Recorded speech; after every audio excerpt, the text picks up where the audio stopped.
মা বাবা যারা এসেছেন, আপনার ছেলে মেয়ের যত্ন নেন। আপনার ছেলের মধ্যে যে কি পটেনশিয়াল আপনি জানেন না। আপনার এই ছোট্ট অবুজ ছেলেটাই আগামী দিনের শায়েখ আহমদুল্লাহ হবে। আপনার হেফজখানায় পড়া ওই ছোট্ট ছেলেটাই আগামী দিনের আল্লামা মামুনুল হক হবে। আপনার ওই ছেলেটা আমির হামজা হবে, আব্দুল হাই সাইফুল্লাহ হবে।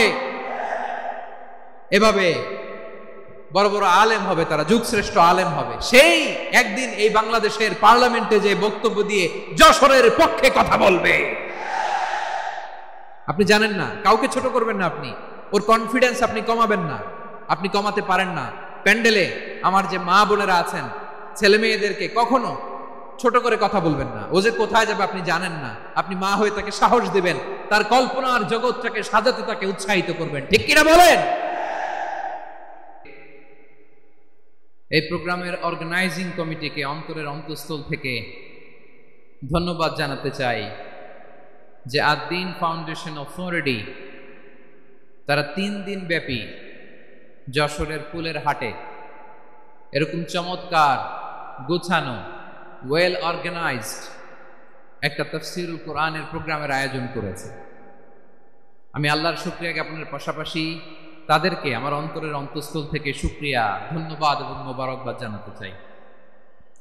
আজকের প্রোগ্রামে উপস্থিত আছেন বৃহত্তর খুলনা বিভাগের ব্যবসায়ী ভাইয়েরা, কর্মজীবী ভাইয়েরা, ছাত্র ভাইয়েরা, পর্দার আড়ালে মহিলা প্যান্ডেলে আমার মায়েরা, বোনেরা। উপস্থিত আছেন কওমি মাদ্রাসার মুহতামিম বৃন্দ, আলিয়া মাদ্রাসার প্রিন্সিপাল হুজুর, শিক্ষকবৃন্দ, ছাত্রবৃন্দ, ইমাম সাহেব, খতিব সাহেব, মুয়াজ্জিন সাহেব, আইন শৃঙ্খলায় কর্মরত ভাইয়েরা, ভলান্টিয়ার্স, মিডিয়া কর্মী, সাংবাদিক বন্ধুরা, ইউটিউবার্স, আমি সবাইকে অন্তরের অন্তঃস্থল থেকে শুভেচ্ছা জানিয়ে শুরু করতে চাই।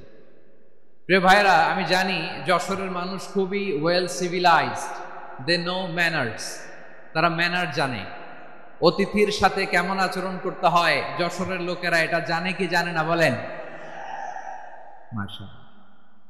স্টেজ থেকে ইনস্ট্রাকশন আসলে সেটা শুনতে হবে, না শুনলে আমিও বলতে পারবো না, আপনারাও উপকৃত হবেন না। কোটি কোটি টাকা ব্যয়, অনেক পরিশ্রম সাপেক্ষে, অনেক ওয়েল ডিজাইন করে ওনারা প্রোগ্রাম করেছেন। শেষ অধিবেশন যদি আপনারা ধাক্কা ধাক্কি বিশৃঙ্খলা করেন, বঞ্চিত হব, আমরা বঞ্চিত হব, আপনারা বঞ্চিত হবেন। মিডিয়া কর্মীদের মাধ্যমে দেশে বিদেশে কোটি কোটি দর্শক তারা বঞ্চিত হবে।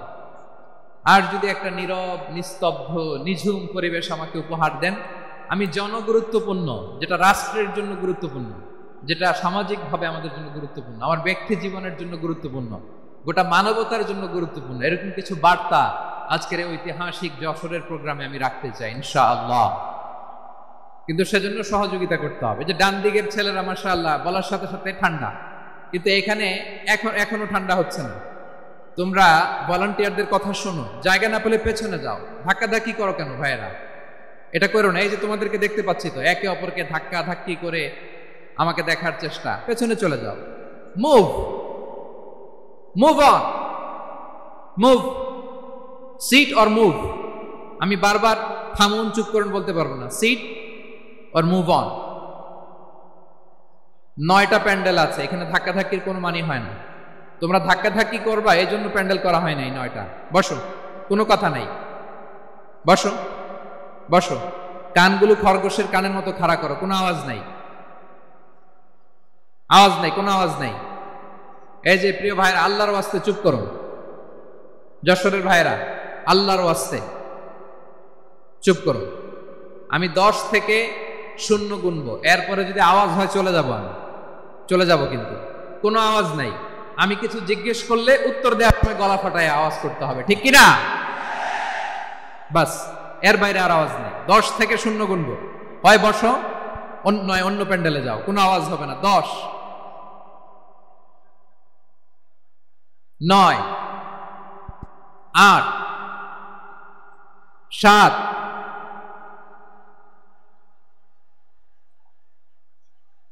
6,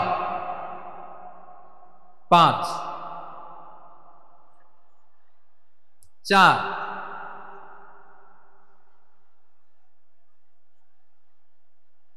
3, 2, 1.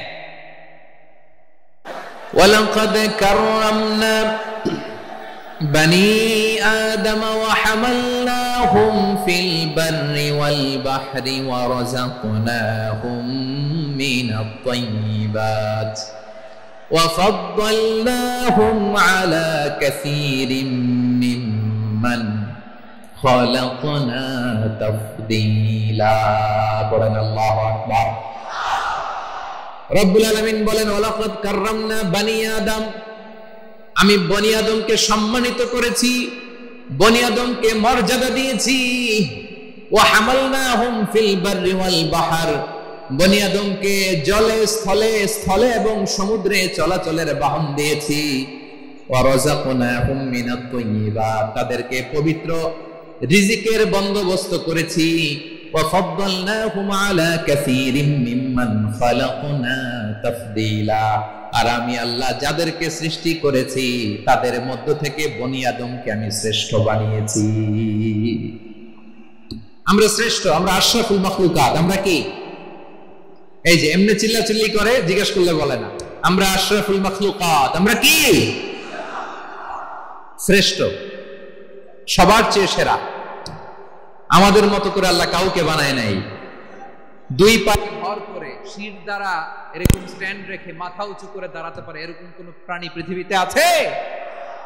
এজন্য আল্লাহ বলেন ওয়ালাকাদ কাররামনা বানি আদম, আমি বনি আদমকে সম্মানিত করেছি, তাদেরকে আমি মর্যাদা দিয়েছি। তাদেরকে আমি যত মর্যাদা দিয়েছি আমার কোন সৃষ্টিকে এত মর্যাদা দেই নাই। পড়েন সুবহানাল্লাহ। I have dignified the status of the sons of Adam.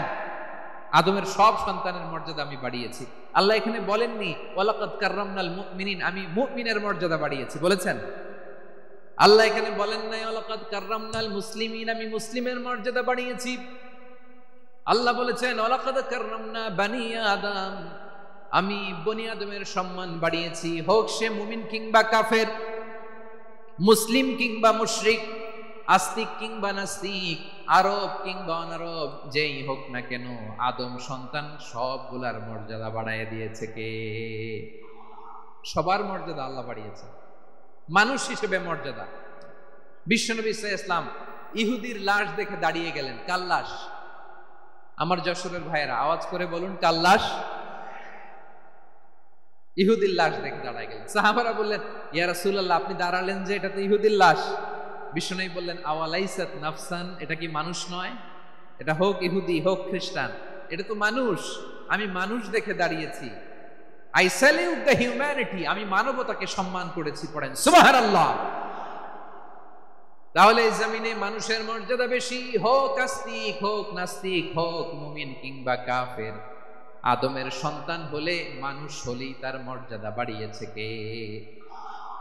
আমার কলিজার টুকরা যশোরের ভাইয়েরা, মানুষের মর্যাদা আল্লাহ এত বাড়িয়েছেন, মানুষ জীবিত থাকলেও যেমনি মর্যাদাবান, মরে গেলেও মর্যাদাবান। সুবহানাল্লাহ পড়েন। মানুষ মরে গেলে এই ডেড বডিটা কি হয়? পচে যায়, গলে যায়, মাটির সাথে মিশে যায়। তাই বলে আপনি ডেড বডির সাথে যাচ্ছে তাই করতে পারবেন না? পারবেন? কেউ যদি অন্যায় করে তাকে যদি আপনি শাস্তির আওতায় আনেন, যা মনে চায় করতে পারবেন না। তারা আগুন দিয়ে পোড়াতে পারবেন না, নাক কাটতে পারবেন না, কান কাটতে পারবেন না, অঙ্গ বিকৃতি করতে পারবেন না।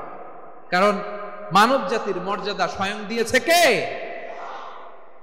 ডেড বডি পচে যাবে, গলে যাবে। তারপর ইসলাম বলে না, খবরদার, এই মরা লাশটারও একটা মর্যাদা আছে না নাই? ইসলাম বলে এই লাশটা গলে যাবে, পচে যাবে, কিন্তু এটার অমর্যাদা করো না। কর্পূর দিয়ে, খেজুর পাতা দিয়ে এটাকে ওয়ার্ম ওয়াটার দিয়ে, গরম পানি দিয়ে ধৌত করো। সাদা শুভ্র ধবধবে কাপড় দিয়ে লাশটাকে তুমি কাভার করো। তারপরে খাটিয়ার মধ্যে লাশটাকে রেখে বিশাল একটা প্রোগ্রাম করো, একটা ফিউনারাল প্রোগ্রাম করো। ওই প্রোগ্রামের ডানে বায়ে পেছনে লাশটারে রাখলে হবে না, প্রোগ্রামের একেবারে সামনটাতে তুমি লাশটাকে রাখো। সুবহানাল্লাহ। একটা ফিউনারাল প্রোগ্রাম করতে হবে, তাকে শেষ বিদায় জানাতে হবে, যেটাকে আমরা জানাজা বলি। কি বলি? জানাজা মানে মাইয়েতের জন্য দোয়া, তার জন্য দোয়া করা হয়। তাকে একটা সিস্টেমেটিক অর্ডারে কবরে রাখা হয়। সুন্দরভাবে সেটাকে কবরস্থ করা হয়, মাটি দেয়া হয়, পানি দেয়া হয়, তার মানে মরে গেল মানুষের সম্মান বাড়ায় দিয়েছে কে? এজন্য আল্লাহ বললেন ওয়ালাকাদ কাররামনা বানি আদম, বনি আদমের সম্মান মর্যাদা আমি আল্লাহ বাড়িয়ে দিয়েছি।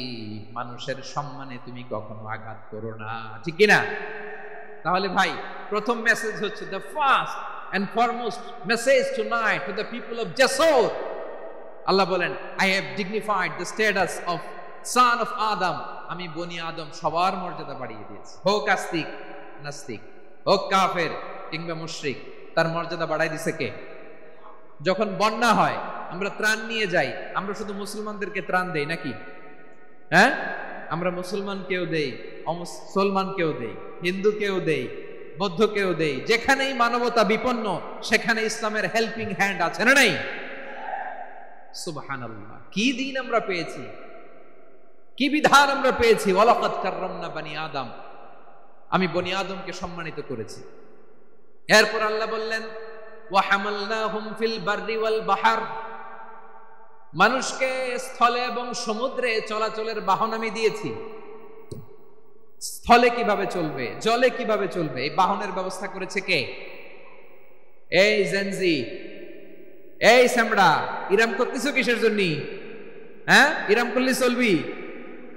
হ্যাঁ, বস বস বস বস, আওয়াজ করতেছো কেন? দিবানা, কথা বলতে দিবানা আমাকে? তো এইটা বুঝি তোমাদের ভালোবাসার নমুনা? তোমাদের ভালোবাসার কারণে যদি আমি কোথাও দাঁড়াতেই না পারি, কোথাও বসতে না পারি, কোথাও দুটা কথা বলতে না পারি, এই ভালোবাসা দিয়ে কি হবে আমার? বরং ঘামতে ঘামতে ঘর্মাক্ত হব, রক্তাক্ত হব। কিন্তু সেন্ট্রাল থেকে, সেন্ট্রালি যে ইনস্ট্রাকশন আসবে সেই ইনস্ট্রাকশনের এক চুল আমরা ডানে বায়ে যাব না। এইটা গণজাগরণের জন্য এইটা দরকার, ইসলামী বিপ্লবের জন্য এইটা দরকার। তো আধা ঘন্টা ধরে যদি তোমাদেরকে থামানোই না যায়, এই লস্কর দিয়ে আমি কি করব? আল্লাহর ওয়াস্তে নো নো নো স্লোগান, চুপচাপ একেবারে আমার দিকে তাকাও। আল্লাহ বললেন ওয়া হামালনাহুম ফিল বাররি ওয়াল বাহর, জলে স্থলে আমি চলাচলের যানবাহনের ব্যবস্থা করেছি। আমরা স্থলে ঘোড়ার উপরে চড়ি, উটের উপরে চড়ি, গাড়ির উপরে চড়ি। এই যে গাড়ির ইঞ্জিন বানাইছি আমরা, এটার মেধা দিয়েছে কে? আবার সাগরের মধ্যে আমরা নৌযান, জলযান, বড় বড় জাহাজ দিয়ে এক মহাদেশ থেকে আরেক মহাদেশ যাই, এক দেশ থেকে মালামাল গুলো আরেক দেশে পাঠাই। সাগরের ভেতরে নৌকাগুলোরে ধরে রাখলো কে? ওয়াল ফুলকিল্লাতী তাজরি ফিল বাহরি বিমা ইয়ানফাউন নাস, মানুষের উপকার আছে এরকম সরঞ্জামাদি নিয়ে সাগরের উপরে বিশাল বিশাল জলযানগুলো চলে, এগুলো ডুবে যায় না, কাত হয়ে যায় না, পড়ে যায় না। এগুলোকে স্থিতিস্থাপকতাকে ঠিক করে রাখলো কে? আপনারা জাহাজ দেখেছেন? জাহাজ, হ্যাঁ, বাড়ি চট্টগ্রাম হইলে দেখতে পারতেন, দেখছেন? বিশাল বিশাল জাহাজ, বিশাল জাহাজ মালামাল নিয়ে এক মহাদেশ থেকে আরেক মহাদেশে যায়। গত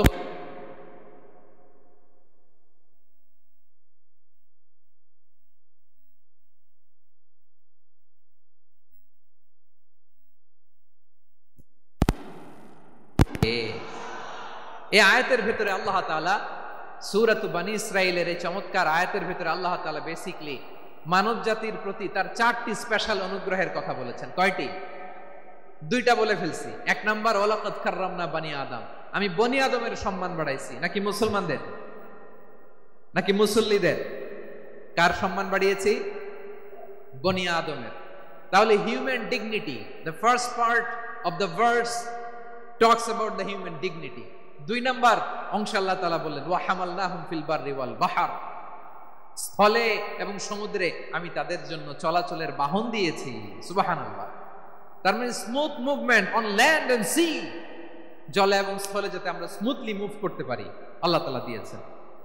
3 নাম্বার আল্লাহ তাআলা বললেন ওয়া রাযাকনাহুম মিনাত তাইয়্যিবাত, মানুষের জন্য আমি পবিত্র রিজিকের ব্যবস্থা করেছি। জলে এবং স্থলে যত প্রাণী আছে সবগুলা প্রাণীকে রিজিক দেয় কে? আমাদেরকে রিজিক দেয় কে? সাগরের মাছগুলোকে, বড় বড় তিমি মাছগুলোরে রিজিক দেয় কে? বাতাসের মধ্যে ভেসে বেড়ানো বড় বড় পাখিগুলো, স্ক্যান্ডিনেভিয়ান কান্ট্রি থেকে লক্ষ লক্ষ কোটি কোটি পাখিগুলো যে এক দেশ থেকে আরেক দেশে ট্রান্সফার হয়, এগুলোর রিজিক দেয় কে? রব্বুল আলামিন বলেন, ওয়ামা মিন দাব্বাতিন ফিল আরদি ইল্লা আলাল্লাহি রিজকুহা ওয়া ইয়ালামু মুস্তাকাররাহা ওয়া মুস্তাওদাআহা কুল্লুম ফি কিতাবিম মুবিন। আল্লাহু আকবার।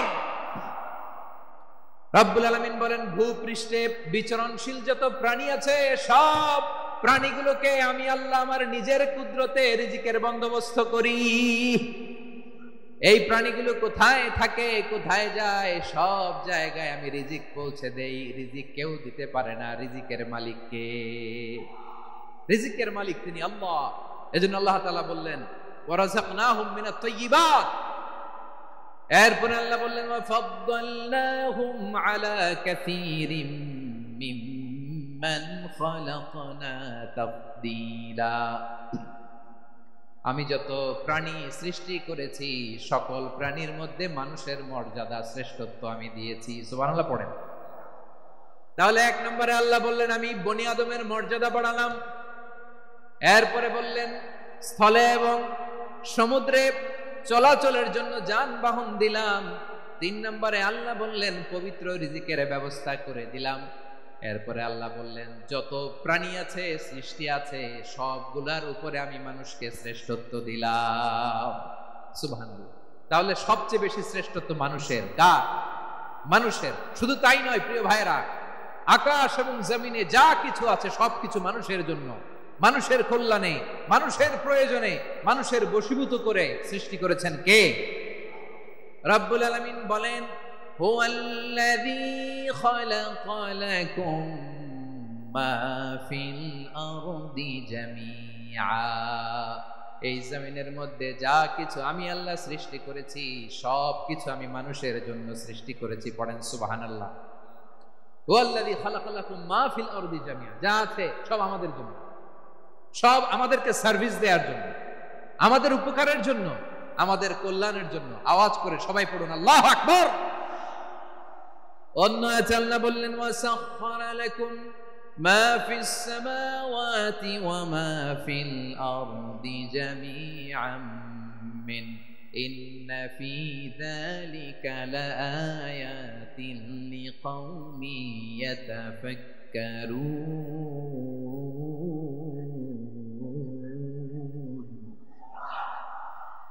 প্রথমে আয়াতে আল্লাহ বললেন জমিনে যা আছে সব তোমাদের কল্যাণে আমি সৃষ্টি করলাম।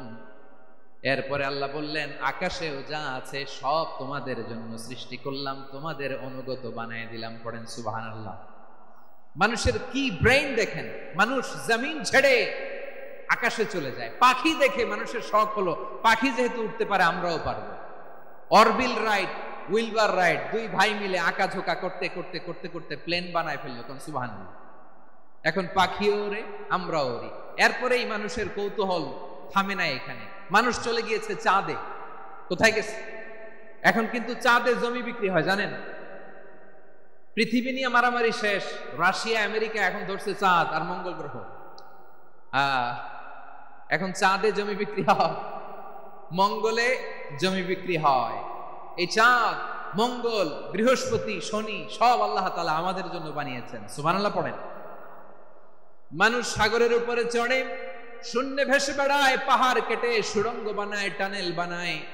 মানুষ ব্রডব্যান্ডের লাইন নিয়ে যায় সাগরের ভেতর দিয়ে, এক দেশ থেকে আরেক দেশে, এক মহাদেশ থেকে আরেক মহাদেশে। সুবহানাল্লাহ পড়েন। তার মানে গোটা বিশ্বের সবকিছুর উপরে control, superiority over all creatures, সবকিছুর উপর কন্ট্রোল, মনিটরিং, নিয়ন্ত্রণ, এটা প্রতিষ্ঠা করে দিয়েছে কে? এজন্যই মানুষের শ্রেষ্ঠত্ব। ওয়ালাকাদ কাররামনা বানি আদম।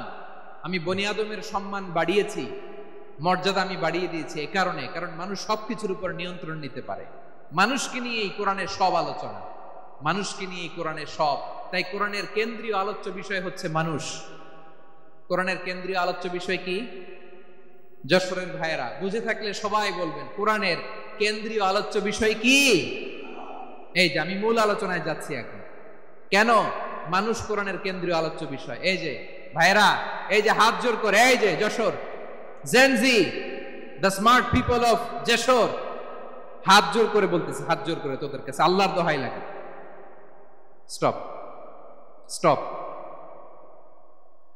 শুরুতে একবার বলেছে জায়গা না হলে আস্তে আস্তে ধাক্কা দিবা, সামনে না পিছনে দিয়ে দিয়ে বেরোয় চলে যাও। এলইডিতে দেখো, এই যে আল্লাহর ওয়াস্তে জায়গা না হলে ওদিকে যাও। কোরআনের মাহফিলে বিশৃঙ্খলা, এটা কাফিরদের আলামত। কাফিররা শীষ দিত, শীষ। বিশ্বনবী কোরআনের তাফসির করলে কাফিররা শীষ দিত আর ক্ল্যাপিং করত, হুইসেল এন্ড ক্ল্যাপিং। তো আমরা কি এখানে বিশৃঙ্খলা করতে আসছি? তো বারবার থামানো লাগে কেন? কোনো আওয়াজ হবে না, বললাম তো, স্টপ। আওয়াজ করে বলুন কোরআনের কেন্দ্রীয় আলোচ্য বিষয় কি? সবাই বলেননি। এতগুলো মানুষ উত্তর দিলে এতটুকু আওয়াজ হয়, অন্তত আমি বিশ্বাস করি না।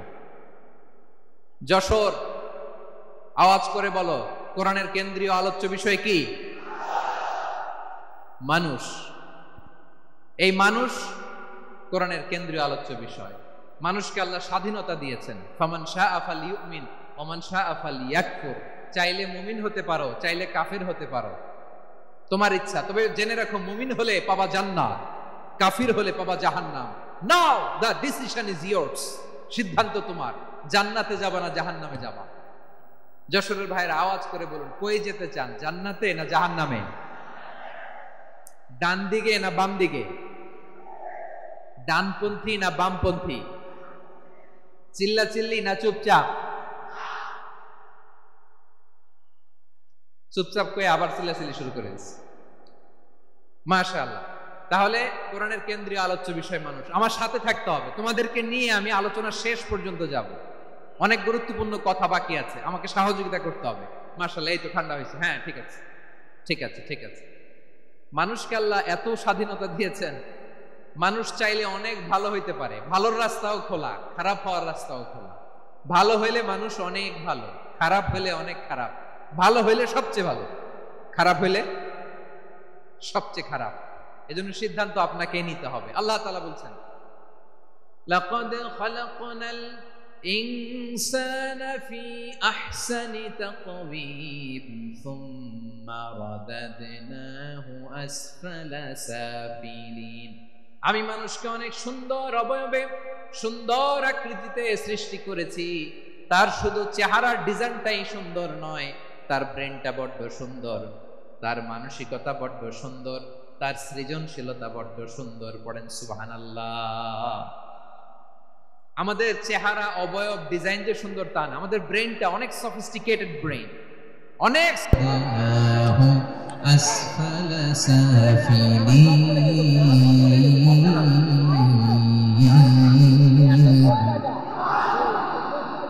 খারাপ হলে একেবারে খারাপ হতে পারো, নিকৃষ্ট হলে একেবারে নিকৃষ্ট হতে পারো, ভালো হলেও ভালো হতে পারো। কোন সুবহানাল্লাহ। এবার আওয়াজ করে বলুন, ভালো হতে চাই না খারাপ? শ্রেষ্ঠ না নিকৃষ্ট? মানুষ ভালো হলে মানুষ ফেরেশতার চেয়েও ভালো, মানুষ খারাপ হলে সে পশুর চেয়েও খারাপ। কথা ঠিক কিনা বলেন? ভালো হলে ফেরেশতার চেয়েও ভালো, খারাপ হলে পশুর চেয়েও নিকৃষ্ট। তার মানে শ্রেষ্ঠত্বে মানুষ, শ্রেষ্ঠত্বে ফেরেশতাকে হার মানায়, আর অধপতনে শ্রেষ্ঠত্বে ফেরেশতাকে ছাড়িয়ে যায়, আর অধপতনে পশুকেও হার মানায়। আই রিপিট, আমি আবারও বলছি, মানুষ শ্রেষ্ঠত্বে ফেরেশতাকে ছাড়িয়ে যায়, আর অধপতনে সে পশুকেও হার মানায়। আওয়াজ করে বলতে হবে ঠিক কিনা? এটার প্রমাণ কি? মানুষ শ্রেষ্ঠ হইলে যে ফেরেশতার চেয়েও সেরা, তার প্রমাণ কি? আল্লাহ তাআলা বলছেন, ওয়া ইয কুলনা লিল মালাইকাতি ইসজুদু লি আদম ফাসাজাদু ইল্লা ইবলিস। আল্লাহ বলেন, স্মরণ করো সে সময়ের কথা যখন আমি ফেরেশতাদেরকে বললাম, ও ফেরেশতারা আদমকে সেজদা দাও। সব ফেরেশতারা সম্মান সূচক সেজদা আদমকে দিল, তারা আদমের জন্য সেজদায় লুটিয়ে পড়লো। একজন ছাড়া, তার নাম ইবলিস। আওয়াজ করে বলেন তার নাম কি? সে অহংকার প্রদর্শন করলো, সে কাফের হয়ে গেল। বাকি সব ফেরেশতারা সেজদা দিল। সুবহানাল্লাহ। আবার আদম আলাইহিস সালামকে আল্লাহ জিজ্ঞেস করলেন, সব বলে দিল উত্তর, কিন্তু ফেরেশতাদেরকে একই প্রশ্ন জিজ্ঞেস করলেন, তারা উত্তর করতে পারে নাই। তার মানে এর মধ্য দিয়ে প্রমাণিত হয়, মানুষ ভালো হলে ফেরেশতার চেয়েও ভালো, ফেরেশতার চেয়েও মানুষের মর্যাদা বাড়িয়ে দিয়েছে কে? সব নূরের ফেরেশতা যখন মাটির আদমকে সেজদা দেয়, এটা প্রমাণ করে ফেরেশতার চেয়েও মানুষের মর্যাদা বাড়িয়ে দিয়েছে কে? তুমি মাটির আদমকে প্রথম সৃষ্টি করিয়া ঘোষণা করিয়া দিলে শ্রেষ্ঠ বলিয়া, তাই তো নূরের ফেরেশতা করে আদমকে সেজদা। ঠিক কিনা বলেন? তাই তো নূরের ফেরেশতা করে আদমকে সেজদা। সবার চেয়ে সম্মান দিলে মাটির আদমকে। আল্লাহু আল্লাহু তুমি জাল্লে জালালুহু, শেষ করা তো যায় না গে তোমার গুণগান। পড়েন না? পড়েন। আল্লাহু আল্লাহু তুমি জাল্লে জালালুহু, শেষ করা তো যায় না গে তোমার গুণগান। আল্লাহু আল্লাহু আল্লাহু আকবার। আদমের মর্যাদা বেশি, মানুষের মর্যাদা বেশি। মানুষ শ্রেষ্ঠ, তার প্রমাণ নূরের ফেরেশতা মাটির আদমকে সেজদা করে। আওয়াজ করে বলেন ঠিক কিনা? তাহলে মানুষ ভালো হলে ফেরেশতার চেয়ে ভালো। আবার মানুষ যদি খারাপ হয়, সে পশুর চেয়েও খারাপ। অধপতনে পশুত্বকে হার মানায়। তার প্রমাণ কি? তার প্রমাণ হচ্ছে যশোরের ভাইরা দেখবেন পত্রিকায় নিউজ পেপারে মাঝে মাঝে এরকম দেখা যায়, এক মানুষ আরেক মানুষকে হত্যা করে 20 টুকরা করে বস্তার ভেতরে ভরেছে। আপনারা এই নিউজ পড়েন নাই না? দেখেন নাই? দেখছেন? মানুষ মানুষকে হত্যা করে কয় টুকরা? জোরে বলেন। এখানেই ক্ষান্ত হয় না, আবার কোথায় ভরছে? বস্তার ভেতরে। আচ্ছা, বুঝে থাকলে আওয়াজ করে বলেন, কোনদিন শুনছেন একটা হাতি আর একটা হাতিকে হত্যা করে 20 টুকরা করছে, এরপরে বস্তার ভেতরে ভরছে? হয়েছে? তাহলে দেখেন, মানুষ যদি খারাপ হয়, সে পশুকেও হার মানায়। চিল্লায় বলো ঠিক কিনা? এমনও দুশ্চরিত্র মানুষ আছে যার নজর থেকে 6 মাসের ছোট্ট মেয়ে থেকে শুরু করে 80 বছরের বৃদ্ধারাও নিরাপদ নয়। পশুকেও হার মানে। মানুষের ঘর জ্বালিয়ে পুড়ে মেসাকার করে দেয়, জনপদের পর জনপদ জ্বালায় দেয়। এরকম আছে না নাই? বোমা মেরে শহরগুলো উড়িয়ে দেয়। এই যে ইসরায়েল গাজার মধ্যে যে অ্যাটাক করেছে, এরা মসজিদ মানে নাই, মসজিদে বম ফেলেছে। এরা খ্রিস্টানদের চার্চ গির্জা মানে নাই, গির্জায় বম ফেলেছে। পৃথিবীর ইতিহাসে never happened in the history of the world that someone bombed on a hospital, on a ICU center. এমন হাসপাতাল যেখানে আইসিইউর রোগীরা আছে, ওই হাসপাতালের উপরও ইসরায়েলি সৈনিকেরা বোমা মেরেছে। জোরে বলেন ঠিক কিনা?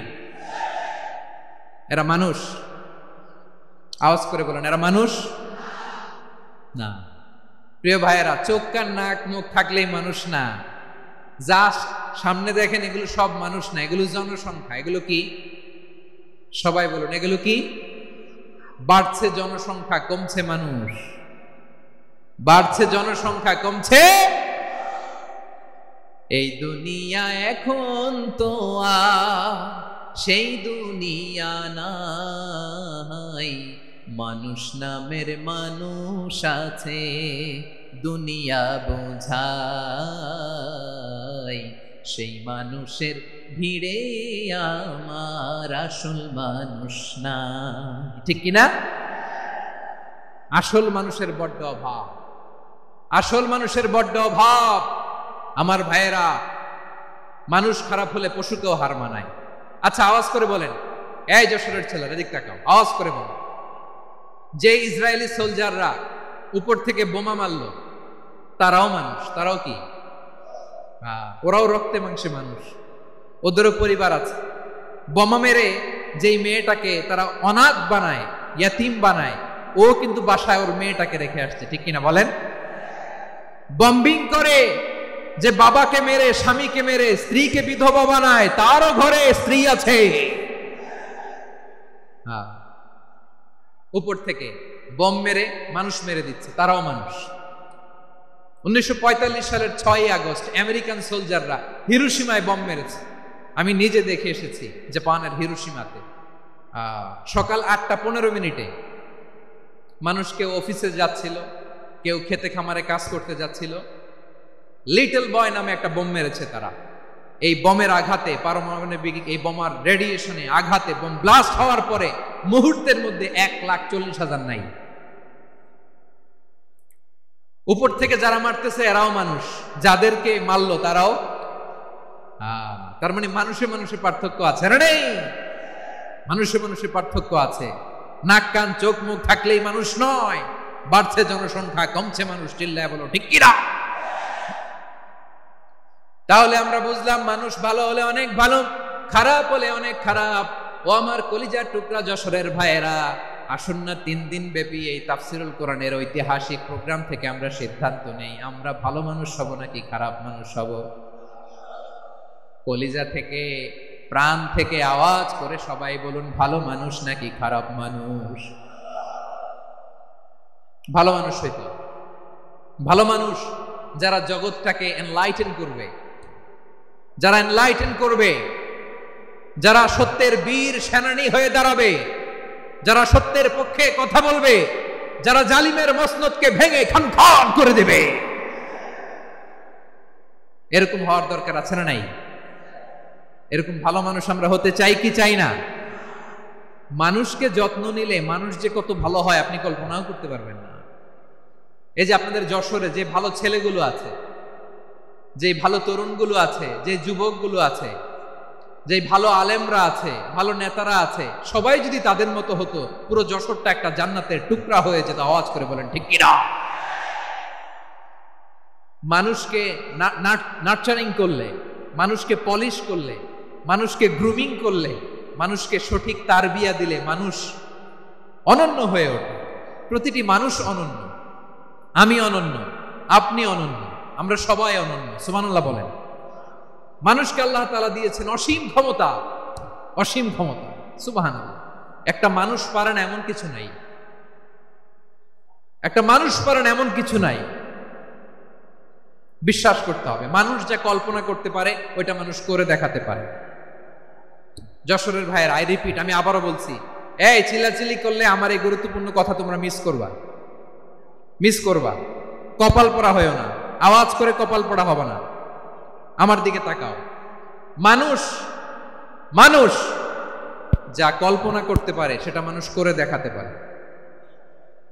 তুমি তোমার কল্পনার রাজ্যকে সাজাও, তোমাকে হারাতে পারে এমন কোন শক্তি আল্লাহর জমিনে না। তোমার কি শক্তি, কি সম্ভাবনা তুমি জানোই না মিয়া। তুমি এদিকে তাকাও কেন? তোমার রাস্তা তো ওই দূরে। তুমি কোথায় যাবে, আল্লাহ তোমার টেনে কোথায় নিয়ে যাবে তুমি কিছুই জানো না। Plan big, dream big. কল্পনার শক্তিকে বড় করো। মানুষ যা কল্পনা করতে পারে মানুষ তা করে দেখাতে পারে। মানুষের কাছে অসাধ্য কিছু নাই, মৃত্যু ছাড়া, এক্সেপ্ট ডেথ। মৃত্যু ছাড়া মানুষ সবকিছুকে জয় করতে পারে। মৃত্যু ছাড়া যে কোনো অসাধ্যকে সাধন করার ক্ষমতা মানুষকে দিয়ে দিয়েছে কে? হারার জন্য তোমার জন্মই হয় নাই, তোমার জন্ম হয়েছে জিতার জন্য, বিজয়ের জন্য তোমার জন্ম। মানুষের শুরুটাই হয় বিজয় দিয়ে। যশোর, আওয়াজ করে বলো, মানুষের শুরু হয় কি দিয়ে? আমরা যখন আমার পিতার পৃষ্ঠদেশে ছিলাম, পিতার পৃষ্ঠদেশ থেকে শুক্রাণু যখন মায়ের গর্ভদেশে যেয়ে পড়ে, কতটা শুক্রাণু ভ্রমণ শুরু করে জানো? 20 কোটি শুক্রাণু। একবার সিমেন আউট হলে সেখানে 20 কোটি শুক্রাণু থাকে, ভ্রমণ শুরু করে। ওই 20 কোটি শুক্রাণুর মধ্যে থেকে তুমি আমি আজকে এক বিকশিত শুক্রাণু মানব রূপে পৃথিবীতে এসেছি। সুবহানাল্লাহ। ওই 20 কোটি শুক্রাণুর প্রতিযোগিতায় সবাই রে পেছনে ফেলে সেদিন আমি সফল হয়েছিলাম, সেদিন আমি বিজয়ী হয়েছিলাম। সেদিন আমি এত ছোট ছিলাম, মাইক্রোস্কোপ দিয়েও আমার অস্তিত্ব টের পাওয়া যায় না। আমি এত তুচ্ছ ছিলাম, নগণ্য ছিলাম, আমার কান ছিল না, আমার চোখ ছিল না, আমার হাত ছিল না, আমার জন্য রিকমেন্ডেশন করার মতো মামু ছিল না, খালা ছিল না, কেউ ছিল না। তারপরেও ওই প্রতিযোগিতায়, ওই কম্পিটিশনে যখন আমারে কেউ হারাতে পারে নাই, আল্লাহর জমিনেও আমারে কেউ হারাতে পারে না। হারার জন্য তোমার জন্মই হয় নাই, তুমি আসছোই জিতার জন্য। সুবহানাল্লাহ। বিশ্বনবী বলেন, আন্নাসু মাআদিন কামাআদিনি যাহাবি ওয়াল ফিদ্দা খিয়ারুহুম ফিল জাহিলিয়াতি খিয়ারুহুম ফিল ইসলাম। Peoples are like mines of gold and silver. সোনার খনি, রূপার খনি, এর চেয়েও বড় খনি হচ্ছে এই মানব সম্পদের খনি। আওয়াজ করে বলেন আল্লাহু আকবার। আল্লাহ তাআলা এই সম্পদ আমাদেরকে দিয়েছে। বিশ্বনবী বলেন, মানুষ হচ্ছে খনির মতো। খিয়ারুহুম ফিল জাহিলিয়াতি খিয়ারুহুম ফিল ইসলাম। জাহিলি যুগে যারা সেরা, ইসলামেও তারা সেরা। ইদা ফাকহু, যদি তারা বুঝবান হয় তাহলে তাদেরকে সেরা বানায় দিবে কে? তাহলে মানুষের চেয়ে সেরা কেউ হতে পারে? মানুষের চেয়ে অনন্য কেউ হতে পারে? মানুষকে কেউ হারাতে পারে? আওয়াজ করে বলো, তোমাকে কেউ হারাতে পারবে? এই সাহস জাগছে আজকের আলোচনা থেকে। আমি তুমি অনন্য, আমাকে তোমাকে হারায় দেওয়া এত সহজ না, ঠিক কিনা? একটা কথা জীবনের সাথে সেট করে নিতে হবে, আমি জিতি নয় শিখি, আমি কখনো হারি না। জীবনের সাথে সেট করে নাও, জেনজি অফ জেসর, আমি কখনো হারি না, আমি হয় জিতি নয় শিখি। চিল্লায় বলো ঠিক কিনা? আমি কখনো হারি না, আমারে হারানো এত সোজা না। কি সাহস জাগছে? বুকে সাহস জাগছে? তাকবীর পড়ো, লিল্লাহে তাকবীর। তাহলে বিশ্বনবী বলেন, নাসু মাআদিন, মানুষ হচ্ছে খনি। এই ধাক্কা ধাক্কি, আমি জানি এগুলো ভালোবাসার ধাক্কা ধাক্কি, এজন্য আমি সহ্য করে নেই। এগুলো যে ভালোবাসার ধাক্কা ধাক্কি, এটা আমরা বুঝি। পৃথিবীর কোন আইন, সিকিউরিটি প্রটোকল দিয়ে এটারে মানানো যাবে না, কারণ এটা তো ভালোবাসা, লাভ। লাভ কোন আইন কানুন দিয়ে বাধা যায় না, মানানো যায় না, ঠিক কিনা বলো?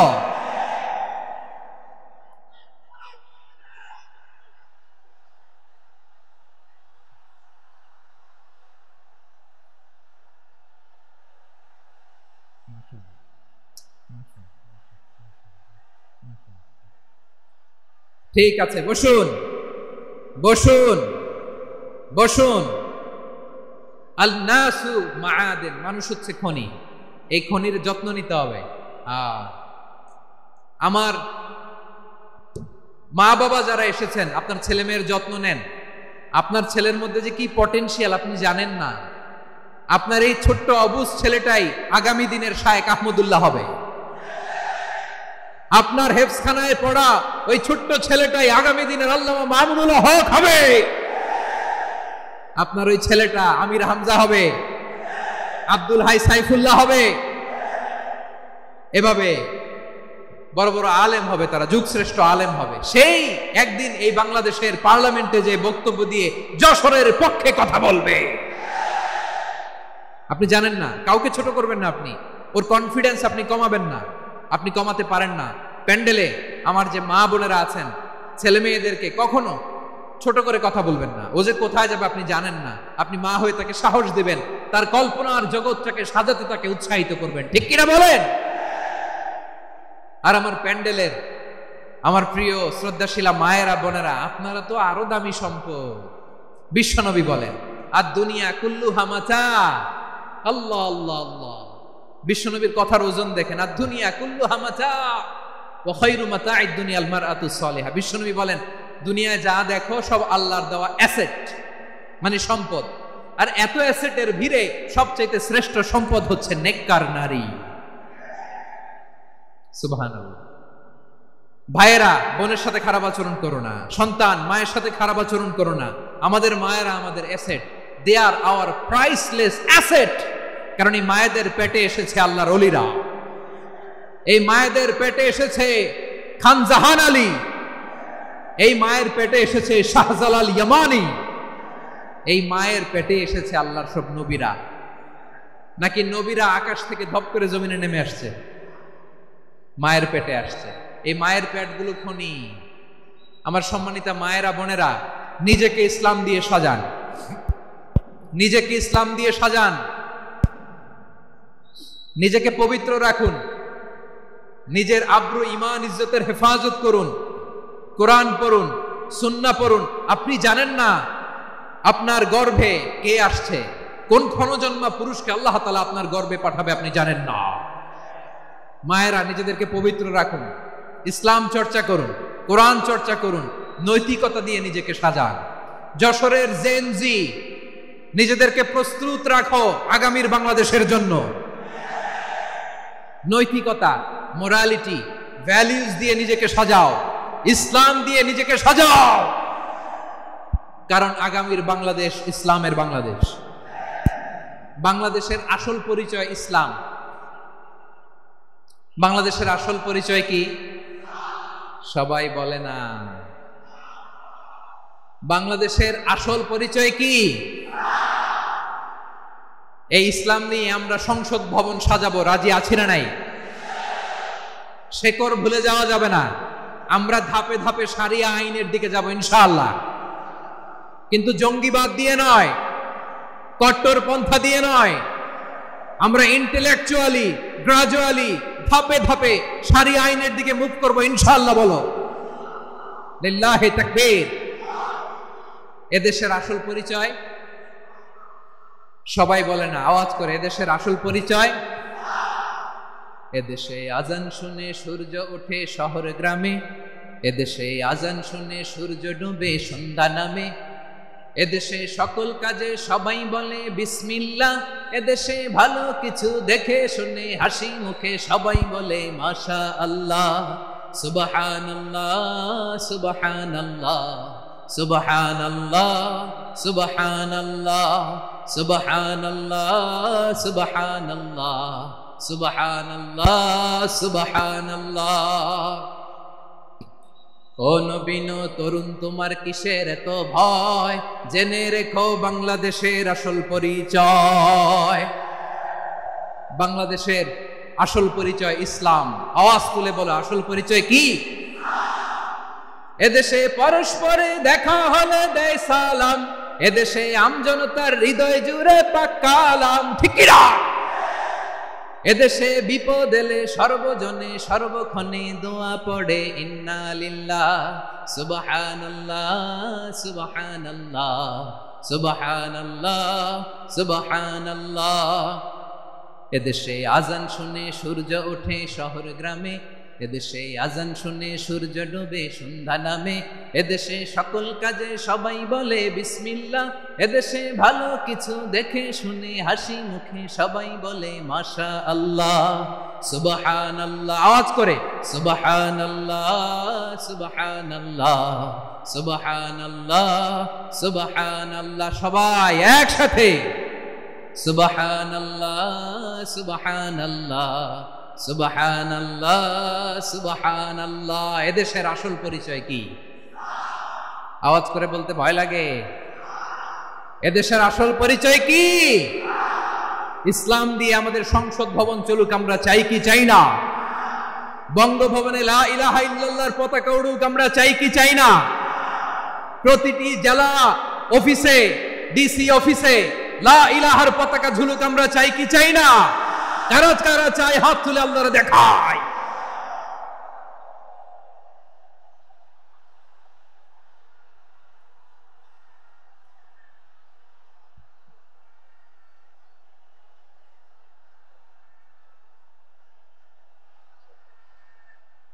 মাশাআল্লাহ মাশাআল্লাহ মাশাআল্লাহ মাশাআল্লাহ। যশোর, আওয়াজ করে বলো, ভালো মানুষ না খারাপ মানুষ? বুঝে বলছে তো? মানুষ ভালো হলে যে কত ভালো। এই মানুষকে যত্ন নিলে, মানুষকে মানুষ বানালে যে সে কি হতে পারে শুনবা? হ্যাঁ, নাকি মোনাজাত দিয়ে দিব? শুনবা? তাহলে থামতে হবে। থামো, আমি যখন বলবো থামো থামো, তাকবীরের সময় দিলে তাকবীর। থামো থামো। মানুষকে যত্ন নিলে, হ্যাঁ এদিকে এদিকে, ড্রোন নামায় ফেলো। হয়েছে, ড্রোনের ফুটেজ হয়ে গেছে, এবার ড্রোন নামায় ফেলো। আমার দিকে তাকাও। মানুষকে, তোমরা এদিক সেদিক তাকালে তো গুরুত্বপূর্ণ পয়েন্ট মিস হয়ে যাবে। এদিকে এদিকে, হ্যাঁ ঠিক আছে, এদিকে। মানুষকে যত্ন নিলে মানুষের মধ্যে যে আল্লাহ কি পটেনশিয়াল রেখেছে। আমি জাপানের দুইটা উদাহরণ দেই। জাপানের এইভাবে হবে, হয় বসো নয় পেছনে, কথা নাই, কথা তো বলাই যাবে না, হারাম কথা বলা আজকে, একেবারে চুপ। আজকের জন্য হারাম করে দিছে আমি, এই কিছু সময়ের জন্য একেবারে নিষিদ্ধ। জাপানের দুইটা উদাহরণ দেই, খেয়াল করে একটু শুনেন, বুঝবেন। আল্লাহ, 2022 সালে জাপানের সাথে জার্মানির খেলা, ফিফা ওয়ার্ল্ড কাপ 2022। এক পক্ষে জাপান, আরেক পক্ষে কোন দেশ? কথা শোনে নাই। এক পক্ষে কোন দেশ, আরেক পক্ষে সবাই। এক পক্ষে আরেক পক্ষে। ওই খেলায় জিতেছিল জাপান, জিতেছিল 22 সালের এই ফিফা ওয়ার্ল্ড কাপে জাপান ফুটবল খেলায় জিতে as a part of their celebration তারা খেলার পরে পুরো স্টেডিয়ামটারে ক্লিন করে, the fan base of Japan, lakh lakh মানুষ খেলা দেখতে যায়, তো এত ডাস্টবিনও তো নাই, তো যারা ডাস্টবিনে জায়গা পায় নাই তারা এই যে চকলেটের প্যাকেট, পানির বোতল, চিপসের প্যাকেট তারা এদিকে সেদিকে রেখে দিয়েছে। জাপানের ভক্তরা, জাপানের ফলোয়াররা as a part of their celebration তারা খেলার পরে পুরো স্টেডিয়ামের সব ময়লা আবর্জনা ক্লিন করে তারপরে বিদায় নিয়েছে। তাদেরকে কি ক্লিন করার দায়িত্ব দেয়া হয়েছিল? এই যশোর, জাপানের যে ছেলেরা খেলা দেখতে গেছিল ওদেরকে কি ক্লিন করার দায়িত্ব দিছিল? তারা কি স্টেডিয়ামের পরিচ্ছন্নতা কর্মী? তাদের আকল, তাদের সিক্স সেন্স তাদেরকে বলেছে। ছোটবেলা থেকে জাপান গভর্নমেন্ট ওদেরকে এত পরিচ্ছন্নতা শেখায়, ক্লিনলিনেস অ্যাওয়ারনেস ক্যাম্পেইন করায়। ক্লাসে আমি দেখেছি, ক্লাসে নিজের বেঞ্চ নিজে মুছে, ক্লাসের মাঝখানে একটা সময় দেয়, নিজের টেবিল নিজে মুছে, নিজের ক্লাসরুমটা নিজে পরিষ্কার করে। রাস্তাঘাটে একটা ধুলা নাই, ময়লা নাই, একটা টিস্যু নাই। খেলার পরে গোটা বিশ্বকে তাক লাগিয়ে দিয়েছে। জাপানের ফ্যানরা সবার রেখে যাওয়া গার্বেজ, টিস্যু, বোতল পরিষ্কার করে তারপরে স্টেডিয়াম থেকে বিদায় নিয়েছে। আমরা কেন এমন হইতে পারলাম না? আমরা কেন এমন হইতে পারলাম না?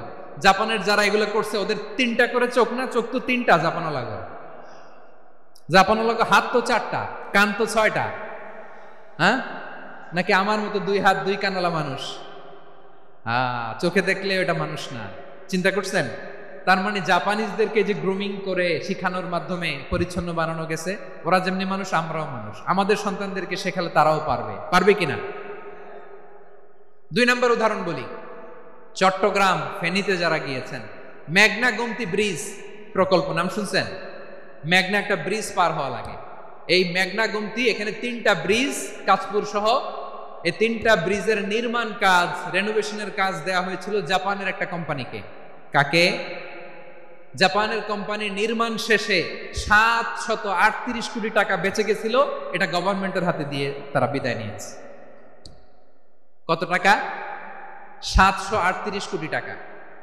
যত প্রাক্কলিত ব্যয় নির্ধারণ করা হয়েছে সব টাকা সরকার, তৎকালীন সরকার, 2019-এর সরকার, কারা ছিল তো জানেন? এই 2019-এর সরকার তাদেরকে দিয়েছে। তারা রিনোভেশন নির্মাণ শেষে 738 কোটি টাকা অতিরিক্ত বেঁচে গেছিল, এটা আবার গভর্নমেন্টের হাতে বুঝাই দিয়ে তারা বিদায় নিচ্ছে। আমরা কেন এমন হইতে পারলাম না? জাপানের ওরাও মানুষ, আমরাও মানুষ। তার মানে মানুষে মানুষে পার্থক্য আছে না নাই? আচ্ছা, জাপানের 2টা উদাহরণ দিলাম, এবার আমার দেশের 2টা উদাহরণ দিব না?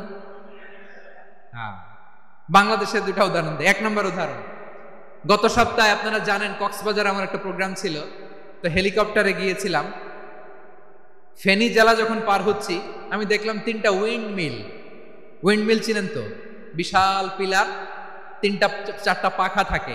বায়ু বিদ্যুৎ কেন্দ্র, বাংলাদেশের প্রথম বায়ু বিদ্যুৎ কেন্দ্র এটা। মুহুরী প্রজেক্ট বলে এটা সম্ভবত, মুহুরী প্রজেক্ট। তো সাগরের বাতাসের ঝাপটায় এটা ঘুরে এনার্জি হয়, ইলেকট্রিসিটি উৎপাদন হয়। তো আমি পাইলটকে বললাম, ভাই এগুলো থেকে কেমন ইলেকট্রিসিটি উৎপাদন হয়? কয়, হুজুর একটুও হয় না, কিছুই হয় না। কিছুই হয় না মানে? বলে, হুজুর বাংলাদেশে যত উইন্ডমিল আছে এটার পাখা একটাও ঘুরে না। আল্লাহ, বলেন কি? তাহলে যে কোটি কোটি টাকা ব্যয় করে যে উইন্ডমিল, কয় হুজুর ভিতরে ফিটফাট, উপরে ফিটফাট, ভিতরে সদরঘাট। তার মানে কোটি কোটি টাকা দিয়ে এই উইন্ডমিল বানায়, এখানে কিছু নাই। দুর্নীতির আড্ডাখানা, আখড়াখানা বাংলাদেশ, ঠিক কিনা বলেন? হায় রে, জাপানিজরাও মানুষ, আমরাও মানুষ। আমার এক নিকটাত্মীয় সরকারি চাকরিজীবী, উনি আমাকে বললেন, বাংলাদেশের আরেকটা উদাহরণ দেখি। উনি আমাকে বললেন যে প্রতি বছর আমাদের অফিসের ফার্নিচার চেঞ্জ করে। আমি বললাম, প্রতি বছর ফার্নিচার চেঞ্জ করে কেন? বলে যে ফার্নিচার নতুন পারচেজ করলেই তো ওইখানে টাকা, নতুন কিনতে পারলেই টাকা, নতুন উন্নয়নের সবক শোনাতে পারলেই টাকা। প্রথম আলোর রিপোর্ট, কি আলো?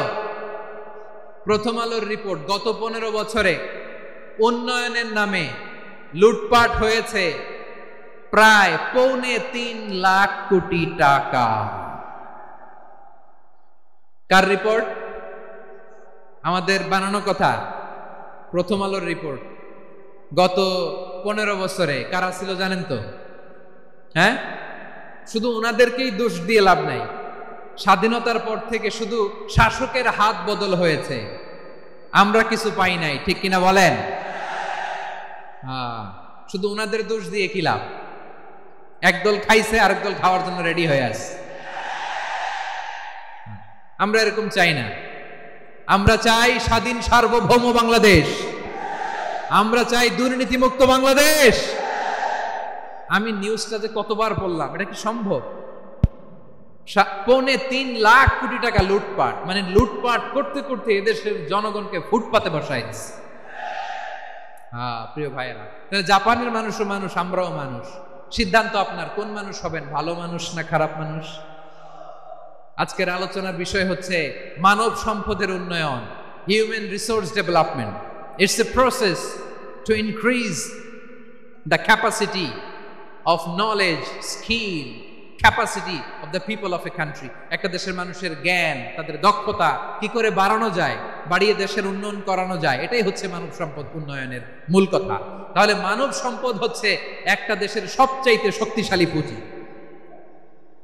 প্রাকৃতিক সম্পদ, খনিজ সম্পদের চেয়েও দামি হচ্ছে মানব সম্পদ।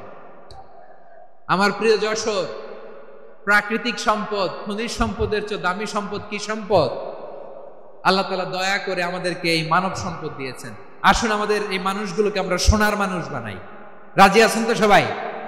রাজি আছেন? মানুষ পারে না এমন কোনো কিছু নাই, চাইলে সব পারে। এজন্য মানুষকে তারবিয়া দিতে হবে, যথাযথভাবে তাদেরকে গড়তে হবে। আসুন আমরা সিরাতের আয়নায় বিশ্বনবীর জীবনী থেকে দেখি তিনি কিভাবে হিউম্যান রিসোর্সকে ম্যানেজ করতেন। যদি আপনাদের সময় হয়, দু একটা উদাহরণ দিয়ে আজকে আমি আমার আলোচনার বিদায় নেব। হবে সময় হবে কয়েক মিনিট? হ্যাঁ, শান্ত থাকবেন তো? শান্ত থাকবা? হ্যাঁ, ঠিক আছে। এই ধাক্কার মধ্যে ঢুকছে, এবার মজা বুঝতেছো তো? হ্যাঁ, মানা করছিলাম না? ঠিক আছে, টের পাও। হ্যাঁ, ঠিক আছে। যে আওয়াজ করবে আমি ওকে দেখতেছি, কে কে আওয়াজ করে দেখতেছি। শেষ কথা, শেষের দিকে চলে আসছি। বিষ্ণু ইসলাম কিভাবে হিউম্যান রিসোর্সকে ম্যানেজ করতেন, মজার কথা আছে কয়েকটা, বলে বিদায় নিব। বিশ্বনবী কিভাবে এই মানব সম্পদকে ম্যানেজ করতেন? বিশ্বনবী he was a very good talent hunter, চৌকস ট্যালেন্ট হান্টার ছিল। কার মধ্যে কি ট্যালেন্ট আছে দেখলেই বুঝে ফেলতেন। সুবহানাল্লাহ পড়বেন না? কি নবী আমরা পেয়েছি! He was a very good talent hunter. আমার নবী তিনি চৌকস ট্যালেন্ট হান্টার ছিলেন। কার মধ্যে কি প্রতিভা বের করতেন, ওই প্রতিভাকে ইসলামের কল্যাণে কাজে লাগাতেন। সুবহানাল্লাহ বলেন। যাকে যেই জায়গায় সেট করলে ভালো হবে তাকে ওই জায়গায় সেট করতেন। কয়েকজন সাহাবীর জীবনী শোনাই। আবু মাহজুরা রাদিয়াল্লাহু তাআলা আনহু, মক্কার মুয়াজ্জিন, আগে ছিল মুশরিক, পরে হয়েছে মুমিন। উনি কিভাবে মুমিন হইলেন এই ঘটনাটা একটু আপনাদের শোনাতে চাই। তো আপনাদের তো সময় নাই হাতে। হ্যাঁ, সময় আছে? এই জেনজি শেষ করে দিল আজকের প্রোগ্রামটা। 1 ঘন্টা ধাক্কা ধাক্কি করে কেমনি দাঁড়ায় আছে আমি বুঝলাম না।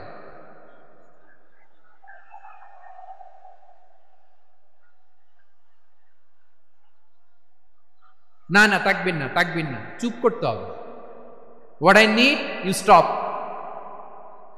জাস্ট শাট আপ, চুপ। হ্যাঁ, ঠিক আছে, এইভাবে। আবু মাহজুরা রাদিয়াল্লাহু তাআলা আনহু কিভাবে মুসলিম হলেন আওয়াজ করে শুনেন।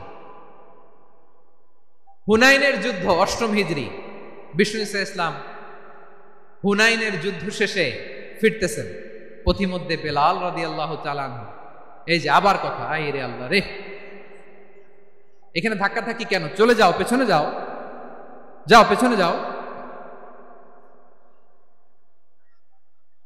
কি আজীব তামাশা, যেখানে যায় এখানে ধাক্কা ধাক্কি, মারামারি, গায়ের উপরে কাঁধের উপরে শাউটিং।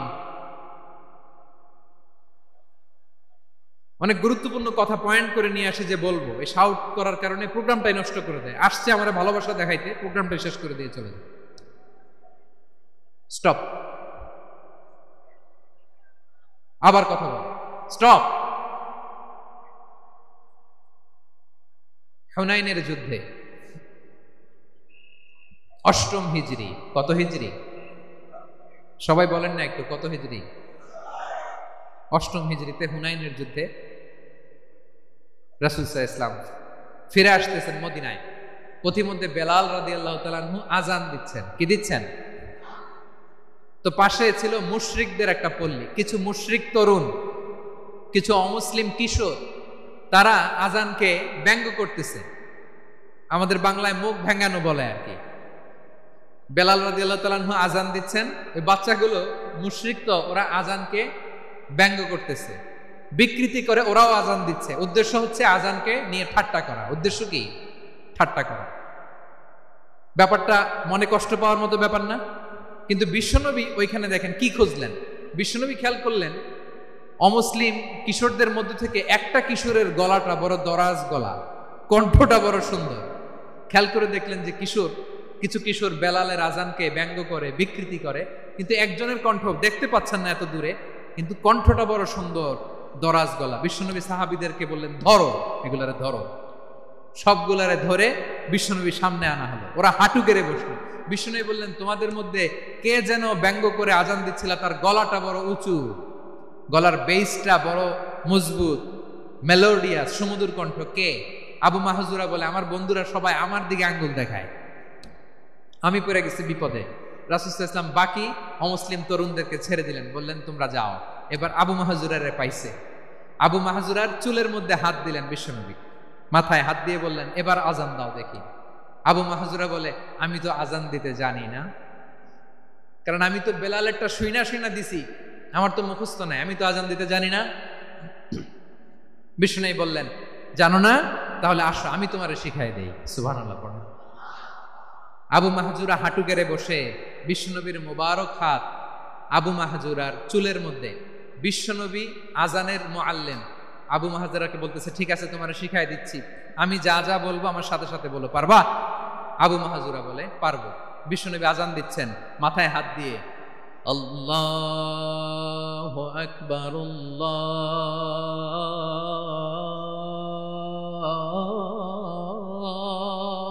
আকবার। আবু মাহজুরা এই বাক্যটা পড়লেন। বিশ্বনবী দ্বিতীয় বাক্য পড়তে আরম্ভ করলেন, আল্লাহু আকবার, আল্লাহু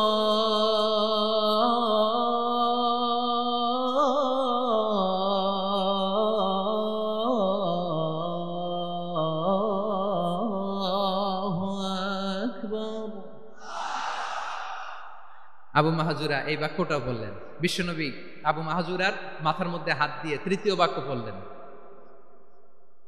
আশহাদু আল্লা ইলাহা ইল্লাল্লাহ,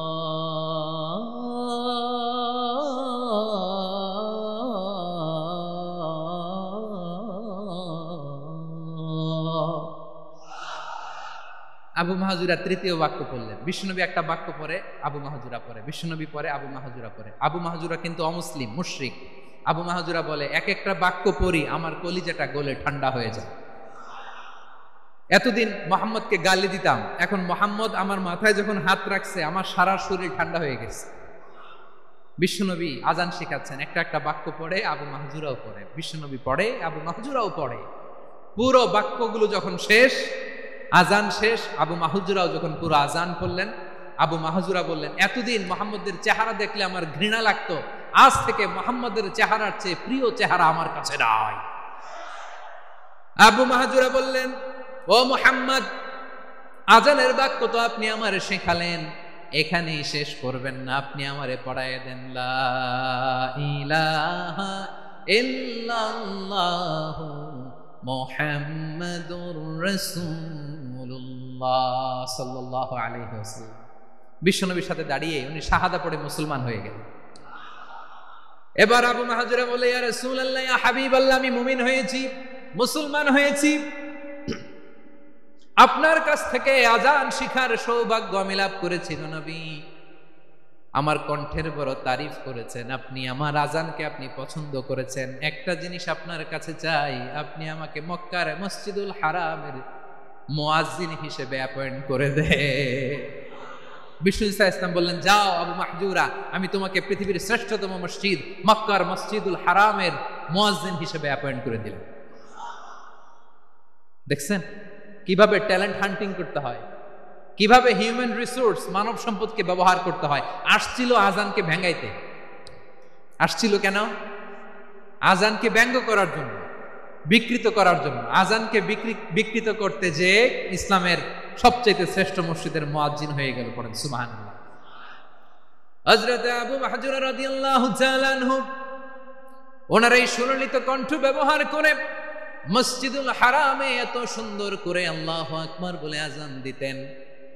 মানুষগুলোর, মুসল্লিগুলোর, মক্কাবাসীর হৃদয়কে তিনি বিগলিত করে দিতেন। মানুষের হৃদয়কে ঠান্ডা হয়ে যেত। শুধু এখানেই শেষ না আমার যশোরের ভাইয়েরা।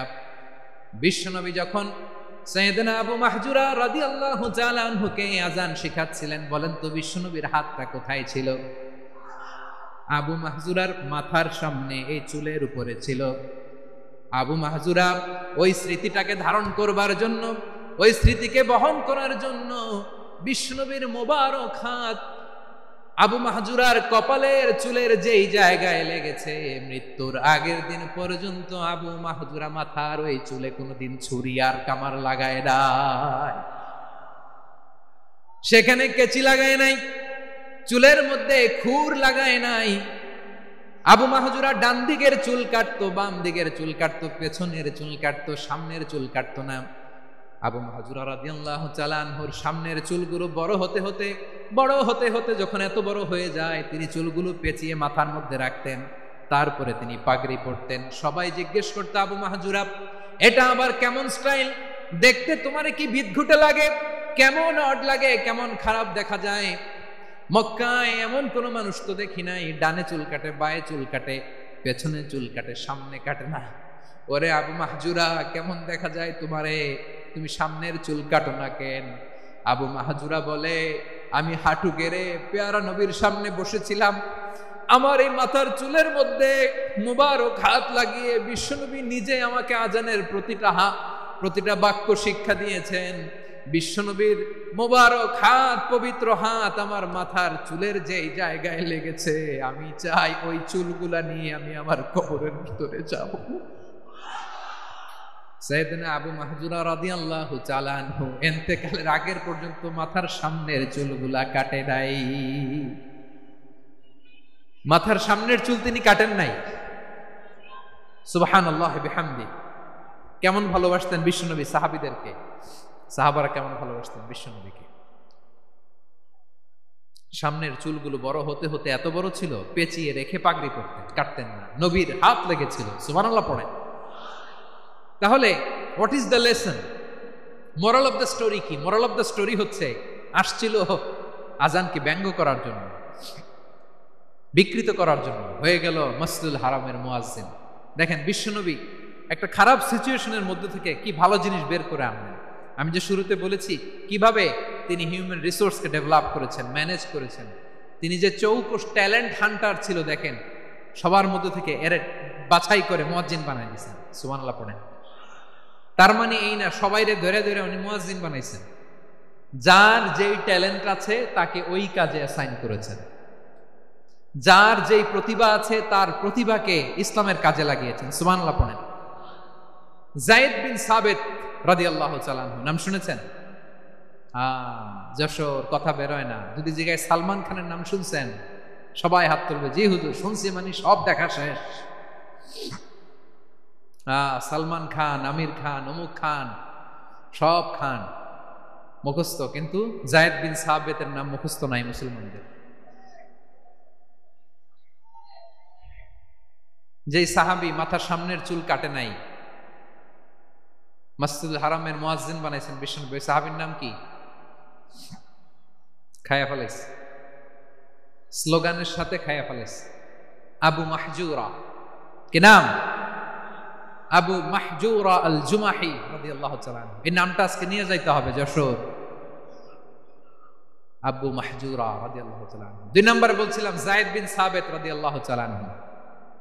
বিশ্বনবী দেখলেন মদিনার এই আনসারী সাহাবী হাইলি ট্যালেন্টেড, ইন্টেলেকচুয়াল, মেরিটোরিয়াস, জ্ঞানের প্রতি তার আকর্ষণ, মারাত্মক আকর্ষণ। বিশ্বনবী তাকে দায়িত্ব দিলেন, কোরআন যা নাজিল হয় তুমি লিখো, কাতিবুল ওয়াহি বানায় দিলেন। সুবহানাল্লাহ। যায়েদ বিন সাবিতরে আবার আজান শেখান নাই, কারণ তার মধ্যে বিশ্বনবী প্রতিভা দেখেছেন, একাডেমিক প্রতিভা। বিশ্বনবীর একাডেমিক প্রজেক্টগুলো তিনি হ্যান্ডেল করতেন। যায়েদ বিন সাবিত ছিল বিশ্বনবীর ব্যক্তিগত সচিব। কি ছিল? ব্যক্তিগত সচিব, বোঝেন নাই? বিশ্বনবীর ব্যক্তিগত সচিব এবং দোভাষী। ইহুদিরা কিছু লিখে দিলে এটার অর্থ বিশ্বনবীরে বুঝায় দিতেন, আবার ইহুদিদের কাছে কিছু লিখতে হলে তিনি লিখে দিতেন। বিশ্বনবী একদিন বললেন, ইন্নী ওয়াল্লাহি মা আমানু ইয়াহুদা আলা কিতাব। ইহুদিরা যে চিঠি পাঠায় অর্থ তো বুঝি না, আরেক ইহুদি আইনে অর্থ করা লাগে। আবার ইহুদিদের কাছে কিছু লিখে পাঠাইতে চাইলে আমরা তো লিখতে পারি না, ইহুদিরে দিয়ে লেখা লাগে। ওরা যে পয়রা শোনায় লিখে দেয়, আমি ওদের বিশ্বাস করি না, আমার নিজের একজন লোক দরকার। বিশ্বনবী এই যায়েদ বিন সাবিতকে চুজ করলেন ল্যাঙ্গুয়েজের জন্য। উনি বললেন, যায়েদ, তোমার সফট স্কিলকে ডেভেলপ করতে হবে, তুমি হিব্রু ল্যাঙ্গুয়েজ শিখে ফেলো। যায়েদ বিন সাবিত বলল, বিশ্বনবীর মোটিভেশন আর ইন্সপিরেশন পেয়ে আমি 15 দিনে ইহুদিদের এই হিব্রু ল্যাঙ্গুয়েজ শিখে ফেললাম। শুধু শিখে ফেললাম না, হাত্তা হাদিকতু, even I became master in the language. এই ভাষা আমি পারদর্শী হয়ে গেলাম। এরপরে ইহুদিরা চিঠি লিখে পাঠালে আর কোনো ইহুদি ডাকা লাগতো না, আমি নবীর এটার অর্থ শুনে পরে বুঝায় দিতাম। আবার ইহুদিদের কাছে চিঠি লেখা লাগলে আমি যায়েদ বিন সাবিত চিঠি লিখে দিতাম। সুবহানাল্লাহ। দেখেন, এত সাহাবীর মধ্যে থেকে বিশ্বনবীর একাডেমিক প্রজেক্ট, ব্যক্তিগত সচিব, দোভাষী হিসেবে তিনি যায়েদ বিন সাবিতের মতো তরুণকে নির্বাচিত করেছেন। কেমন ট্যালেন্ট হান্টার ছিল আমার নবী! সুবহানাল্লাহ পড়বেন না? বিশ্বনবীর ইন্তেকালের পরে সাইয়েদনা আবু বকর রাদিয়াল্লাহু তাআলা আনহু যখন খলিফা হয়ে আসলেন, কোরআনকে সংকলনের দায়িত্ব দেয়া লাগবে, কোন সাহাবীকে দিবেন? সব সাহাবারা মিলে পরামর্শ করলেন। সাইয়েদনা আবু বকর, ওমর সবাই মিলে এই বিশাল কোরআন সংকলনের গুরু দায়িত্ব বিশ্বনবীর ব্যক্তিগত সচিব, বিশ্বনবীর দোভাষী, বিশ্বনবীর সিলেক্ট করাইল যায়েদ ইবনে সাবিত রাদিয়াল্লাহু তাআলা আনহুকে দিয়েছে। কোরআনের কপি তো আজকে এখানে রাখে নাই। এই যে আজকের যে কোরআন পড়েন, এটা আগে এরকম ছিল না। কোরআন নাজিল হলে সাহাবারা চামড়ার, ওটের চামড়ায় লিখে ফেলতো, ওটের চ্যাপ্টা হাড্ডির মধ্যে লিখে ফেলতো, গাছের গুড়ির মধ্যে লিখে ফেলতো, বিভিন্ন জনের কাছে ছড়ানো ছিটানো ছিল। আবু বকর রাদিয়াল্লাহু তাআলা আনহু একসাথে করলেন, পরবর্তীতে উসমান রাদিয়াল্লাহু তাআলা আনহু একসাথে করলেন 114 সূরার। এখন এই মুসহাফ, এই কম্পাইলেশন, এই কপি আমরা পেয়েছি, যার হিউজ কন্ট্রিবিউশন ছিল। এই পুরো কোরআন কম্পাইলেশনের প্রজেক্ট ম্যানেজার ছিল যায়েদ বিন সাবিত রাদিয়াল্লাহু তাআলা। কোরআন কম্পাইলেশনের প্রজেক্ট ম্যানেজার। দেখেন, উনারে মাথায় হাত দিয়ে আজান শিখায় নাই। সুবহানাল্লাহ কইবেন না? তাহলে প্রথম সাহাবী আবু মাহজুরাকে মুয়াজ্জিন বানাইলেন, যায়েদ বিন সাবিতকে ব্যক্তিগত সচিব আর দোভাষী বানালেন, মুসআব ইবনে উমাইর রাদিয়াল্লাহু তাআলা আনহুকে ইসলামের প্রথম অ্যাম্বাসেডর বানালেন। তাহলে তৃতীয় নাম্বার একজন সাহাবীর নাম বলছি, মুসআব ইবনে উমাইর। মুসআব, কি নাম? নামটা কেমন লাগে? এই কয়েকজনের ভাল লাগে, বাকিদের ভাল লাগে না? ভাল লাগে? এই আর কয়েকটা মিনিট দেওয়া যাবে না আমাকে আল্লাহর রাস্তে? হ্যাঁ, ঠিক আছে। আমি তোমাদেরকে ভালোবাসা দেখাবো, দোয়া করবো যদি চুপ থাকো, একেবারে চুপ, কষ্ট সহ্য করো, বাকল পাবা, যেহেতু কষ্ট বেশি, কিন্তু চুপ। 3 নম্বর সাহাবীর নাম মুসআব। এই ধাক্কাধাক্কি কেন? ধাক্কাধাক্কি কেন রে ভাই? না না না, এরকম হইলে আসবো না যশোর, আমি আর আসবো না। হয় পিছনে চলে যাও, নাহলে চুপ, ধাক্কাধাক্কি নেই। 3 নম্বর সাহাবীর নাম মুসআব। কি নাম? He was the first ambassador in Islam. ইসলামের প্রথম ডিপ্লোম্যাট, প্রথম কূটনৈতিক, ইসলামের প্রথম কূটনৈতিক, ইসলামের প্রথম ডিপ্লোম্যাট, প্রথম অ্যাম্বাসেডর মুসআব ইবনে উমাইর, মক্কার তরুণ যুবক। উনি পারফিউম লাগাইলে মানুষ দেখলেই বুঝতো এটা মুসআব লাগাইছে। এমন ড্যাশিং ফেসের ছিল, এমন স্মার্ট ড্যাশিং ফেস, এমন পার্সোনালিটির মানুষ ছিল মুসআব রাদিয়াল্লাহু তাআলা। কারণ যিনি ইসলামের স্পোকম্যান হবেন, মুখপাত্র হবেন, তার স্মার্ট হওয়ার দরকার আছে না নাই? আকাবার প্রথম শপথ যখন হলো, তাদের সাথে বিষ্ণু ঈসা ইসলাম মদিনাতে একজন মুখপাত্র পাঠালেন, ডিপ্লোম্যাটকে পাঠালেন, অ্যাম্বাসেডর অফ ইসলাম। তিনি হচ্ছেন মুসআব ইবনে উমাইর। পড়েন সুবহানাল্লাহ। বিশ্বনবী দেখলেন সে অনেক স্মার্ট, তার ডেডিকেশন আছে, সিনসিয়ারিটি আছে, এবং মদিনায় যে আউস খাজরাজ গোত্রের নেতাদের সাথে ডিল করতে হবে, ইহুদিদের সাথে ডিল করতে হবে, ওখানে একজন পাক্কা জানু খেলোয়াড়ের দরকার আছে না নাই? মুসআব ইবনে উমাইর রাদিয়াল্লাহু তাআলা আনহু, ওনাকে বিষ্ণু ঈসা ইসলাম চুজ করলেন। এবং বিষ্ণু ঈসা ইসলামের এই চুজিংটা, এই সিলেকশনটা এত সুন্দর ছিল, তিনি মদিনাতে যে বিশ্বনবী আসার আগেই মদিনার জমিনকে তিনি উর্বর করে ফেলছেন। প্রতিটা ঘরে ঘরে কালিমার দাওয়াত তিনি পৌঁছায় দিয়েছেন। জুমার বিধান নাজিল হয়েছে, কিন্তু মক্কায় পরিবেশ নাই জুমা পালনের। বিষ্ণু ঈসা ইসলাম একজনকে দিয়ে খবর পাঠালেন, যাও মদিনায় মুসাবকে যেয়ে বলো, মুসাব তো আমার শিক্ষক, আমার স্পোকম্যান, মদিনাতে যেন তারা জুমা কায়েম করে। বিশ্বনবীর আগেই মুসাব মদিনার মুসলিমদেরকে নিয়ে মদিনায় প্রথম জুমা কায়েম করে ফেলছে। কোন সুবহানাল্লাহ। ডিপ্লোম্যাটদের কেমন হইতে হয়, অ্যাম্বাসেডরের কেমন হইতে হয়, মুসআব রাদিয়াল্লাহু তাআলা আনহুর কাছ থেকে শিখে নাও। মুসআব নামটা কেমন লাগে? যশোর, যাদের সন্তান হবে ছেলে সন্তান, আমার রাস্তায় পাইলে সবাই জিজ্ঞেস করে, হুজুর একটা নাম দেন, আমার ছেলে হবে। যশোরবাসীর জন্য আমি একটা নাম দিয়ে দিলাম, নাম রাখতে হবে মুসআব। কি নাম? নামটা যাদের ভাল লাগে, ছেলে সন্তান অনাগত আসবে, মনে চাইলে নাম রেখে দিবেন মুসআব রাদিয়াল্লাহু তাআলা আনহুর নামে মুসআব। তাহলে মুসআব রাদিয়াল্লাহু তাআলা আনহুকে বিশ্বনবী ল্যাঙ্গুয়েজ শিখান নাই, সফট স্কিল শিখান নাই।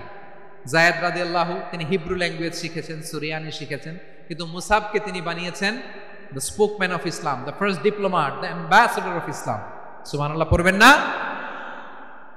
আব্দুল্লাহ ইবনে আব্বাস রাদিয়াল্লাহু তাআলা আনহু, বিশ্বনবীর কাজিন, চাচাতো ভাই। আবার মাইমুনা রাদিয়াল্লাহু তাআলা আনহু, মাইমুনা নবীর স্ত্রী, তিনি ছিলেন আব্দুল্লাহর আপন খালা। তো নবীর বউ যদি উনার খালা হয়, নবী তার কি? বুঝে নাই, নবী তার কি? খালু। তাহলে সম্পর্ক অনেক গভীর, কাজিন আবার খালু, ছোট্ট মানুষ, তাই রাতে মাঝে মাঝে ঘরে থাকতো। বিশ্বনবী দেখলেন আব্দুল্লাহ যেহেতু আমার ঘরে ঢুকতে পারে, আব্দুল্লাহরে এই উম্মতের বড় শিক্ষাবিদ বানাইতে হবে। কথা বোঝে নাই? আব্দুল্লাহকে কি বানাইতে হবে? শিক্ষাবিদ, এডুকেটর অফ দিস উম্মাহ, এই উম্মার শিক্ষাবিদ বানাইতে হবে। তাই আব্দুল্লাহ ইবনে আব্বাসকে বিশ্বনবী হাতে কলমে শিক্ষা দিয়েছেন। আহারে, আর এরপরে যে কি ভাষা আসবে তোমাদের জন্য আমার মুখ থেকে আমি নিজেও জানি না। 1 ঘন্টা যাবত ধাক্কা ধাক্কি মারামারি। তো আসতে বলছে কে তোমাকে? পেছনে চলে যাও, জায়গা না পেলে। পুরো প্রোগ্রামটাই নষ্ট করে দেব।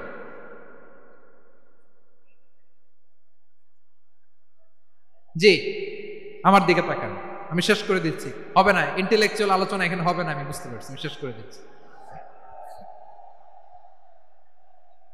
আব্দুল্লাহ ইবনে আব্বাস রাদিয়াল্লাহু তাআলা আনহু, মনোযোগ দিয়ে কয়েকটা মিনিট শুনুন, আমি এখনই শেষ করে দিচ্ছি, এরপর আওয়াজ করবে। এই যে এগুলো কি আমি বুঝলাম না। আমি বললাম না সব করা যাবে, বসে যাও, শুয়ে যাও, চলে যাও, আওয়াজ করা যাবে না। অন্যকে বসো এটাও বলার দরকার নেই, জাস্ট এদিকে তাকাও। আল্লাহ। আব্দুল্লাহ ইবনে আব্বাস রাদিয়াল্লাহু তাআলা আনহু, ওনাকে বিশ্বনবী হাতে কলমে শিক্ষা দিয়েছেন, যেহেতু উম্মতের শিক্ষাবিদ হবেন, এডুকেটর হবেন। তো বিশ্বনবী রাতে যখন তাহাজ্জুদ পড়তেন, ছোট্ট আব্দুল্লাহ ঘরে থাকতো। বুঝতে পেরেছেন? ছোট্ট মানুষ তো ঘরে থাকতো। তো বিশ্বনবী তাহাজ্জুদের জন্য একবার দাঁড়িয়েছেন, ছোট্ট আব্দুল্লাহ ওযু করে দাঁড়াইছে। আচ্ছা বলেন তো, ইমাম আর মুসল্লি মোট যদি 2 জন হয়, একজন ইমাম একজন মুসল্লি, তো মুসল্লি ইমামের কোন দিকে দাঁড়াবে? ডানে দাঁড়াবে। ছোট্ট আব্দুল্লাহ বুঝে নাই, বিশ্বনবী তাহাজ্জুদ শুরু করেছেন, উনি একতেদা করছেন আর দাঁড়াইছেন বায়ে। কোথায় দাঁড়িয়েছেন? আব্দুল্লাহ বলেন, যখন আমি বায়ে দাঁড়ালাম, আখাযা রাসূলুল্লাহ সাল্লাল্লাহু আলাইহি ওয়াসাল্লাম উযুনি আল ইয়ুমনা ইয়াফতিলুহা, বিশ্বনবী নামাজরত অবস্থায় আমার কান ধরে টেনে আমার ডান দিকে এনে দাঁড় করায় দিলেন। পড়েন সুবহানাল্লাহ। দেখেন, হাতে কলমে শিক্ষা। আর জীবনে ভুল হবে? কথা কয় না, আর ভুল হবে? আর ভুল হবে না। এভাবে বিশ্বনবীর অনেক সঙ্গ পেয়েছেন, সফর করেছেন, একই বাহনে বসেছেন, এক বাহনে বসে লম্বা নসিহত করেছেন, বলেছেন, ইয়া গোলাম ইহফাজিল্লাহ ইয়াহফাজকা ইহফাজিল্লাহ তাজিদহু তুজাহাক ইযা সাআলতা ফাসআলিল্লাহ ওয়া ইযা ইসতাআনতা ফাসতাইন বিল্লাহ। আল্লাহর বিধান মানো, আল্লাহর বিধান রক্ষা করো, আল্লাহ তোমায় রক্ষা করবে। আব্দুল্লাহ, চাইতে হলে আল্লাহর কাছে চাও, সাহায্য চাইতে হলে আল্লাহর কাছে সাহায্য চাও। মনে রেখো, গোটা বিশ্বের সবাই যদি তোমার সাহায্য করতে চায়, ততটুকুই করতে পারবে যতটুকু আল্লাহ তোমার নসিবে রেখেছে।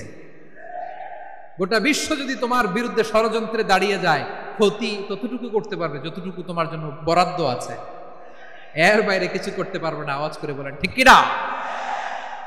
এভাবে হাতে কলমে শিখিয়েছেন, বিশ্বনবীর সঙ্গ পেয়েছেন। ওনাকে বিষ্ণু ইসলাম শিক্ষাবিদ, এডুকেটেড অফ দিস উম্মাহ হিসেবে সিলেক্ট করেছেন, হাতে কলমে শিখিয়েছেন। বিশ্বনবী একবার প্রকৃতির ডাকে সাড়া দিয়ে এসেছেন। এখন কি করতে হবে? নামাজের জন্য অজু করতে হবে। বিশ্বনবী এসেই দেখেন অজুর বদনায় পানি ভরা, খুশি হয়ে গেলেন, বললেন, কে রেখেছে পানি? একজন বলল, আব্দুল্লাহ রেখেছে। বিশ্বনবী অত্যন্ত খুশি হলেন, খুশি হয়ে একটা দোয়া করলেন, বললেন, আল্লাহুম্মা ফাক্কিহু ফিদ্দীন ওয়া আল্লিমহু তা'ওয়ীল। আল্লাহ, তুমি আব্দুল্লাহকে দ্বীনের বুঝ দিও আর কোরআনের তাফসীর শিক্ষা দিও। বিশ্বনবীর এই দোয়া এমন লাগছে, উনি রাইসুল মুফাসসিরিন, এই পৃথিবীতে যত মুফাসসির ছিল, যত মুফাসসির আসবে, সকল মুফাসসিরের সম্রাট হিসেবে স্বীকৃত হয়েছেন। আব্দুল্লাহ ইবনে আব্বাস, বিশ্বনবী ওনারা আজান শিখান নাই, বিশ্বনবী ওনারা ল্যাঙ্গুয়েজ শিখান নাই, বিশ্বনবী ওনারা অ্যাম্বাসেডর বানান নাই, হাতে কলমে শিক্ষা দিয়েছেন। ছোট্ট মানুষ, বিশ্বনবী ইন্তেকাল করলেন, আবু বকরের সময় গেল, ওমরে ফারুকের খেলাফত, তখনও তিনি তরুণ। ওমরে ফারুক রাদিয়াল্লাহু তাআলা আনহু ওনার ক্যাবিনেট মিনিস্ট্রির বৈঠকে এই আব্দুল্লাহ ইবনে আব্বাসকে পাশ দিয়ে বসায় রাখতেন। বয়স্ক সাহাবারা এটা পছন্দ করতো না, তারা বলতো, ঘটনা কি? আব্দুল্লাহর মতো ছেলে নাতি আমাদের আছে, এরা কেন রাখে ওমরে ফারুক? ওমরে ফারুক এটা টের পেলেন, তিনি বুঝতে পারলেন যে ক্যাবিনেট মেম্বাররা এটা পছন্দ করে না, ছোট্ট আব্দুল্লাহরা কেন রাখি, কেন যে রাখি, এটা একদিন বুঝাবো। একদিন মিটিংয়ে তিনি সবাইকে বললেন, ইদা জাআ নাসরুল্লাহি ওয়াল ফাতহ। এই আয়াত দ্বারা উদ্দেশ্য কি বলেন তো মুরব্বী সাহাবীরা? এক সাহাবী বলেন, এই সূরা দ্বারা উদ্দেশ্য, আল্লাহ বলেছেন আমাদেরকে বিভিন্ন ল্যান্ড, বিভিন্ন এলাকা বিজয় করতে হবে। ওমরে ফারুক বললেন, না, হয়নি। আরেকজন বললেন, বিজয় হওয়ার পর আমাদের বেশি বেশি আল্লাহর বরত্বের ঘোষণা দিতে হবে, এটা উদ্দেশ্য। ওমরে ফারুক বললেন, না, হয় নাই। যারা জিজ্ঞেস করেন কেউ পারে না। সব শেষে বিশ্বনবী ছোট্ট আব্দুল্লাহরে বলেন, আব্দুল্লাহ, ইদা জাআ নাসরুল্লাহি ওয়াল ফাতহ, এর দ্বারা উদ্দেশ্য কি বলতো? ছোট্ট আব্দুল্লাহ বলেন, হুয়া আজালু রাসূলিল্লাহ। এই আয়াত দ্বারা বিশ্বনবীর বিদায়কে উদ্দেশ্য নেওয়া হয়েছে। ওমরে ফারুক বললেন, হাযা হুয়া, এটাই তো সঠিক উত্তর, এটাই সঠিক তাফসীর এই আয়াতের। কারণ ইদা জাআ নাসরুল্লাহি ওয়াল ফাতহ, যখন আল্লাহর সাহায্য আর বিজয় আসবে, ওয়া রাআইতান নাসা ইয়াদখুলুনা ফি দীনিল্লাহি আফওয়াজা, আপনি দেখবেন দলে দলে, ঢলে ঢলে, বানের পানির মতো মানুষ ইসলামের দিকে ঢুকতেছে, ইসলামের বিজয় হয়েছে। তো ইসলামের বিজয়ের মিশন নিয়ে নবী আসছে, বিজয়ী যখন হয়ে গেছে, এখন তো নবীর বিদায় হবে। জোরে বলেন ঠিক কিনা? কোন সাহাবী এই সূক্ষ্ম কথাটা ধরতে পারে নাই, ওই আব্দুল্লাহ ছাড়া। আব্দুল্লাহ যখন উত্তর দিছে, সব সাহাবীদের টনক নড়েছে। এরপর থেকে কোন ক্যাবিনেট মিটিং এ আর কোন সাহাবারা কোনো প্রশ্ন করে নাই। আওয়াজ করে পড়েন সুবহানাল্লাহ।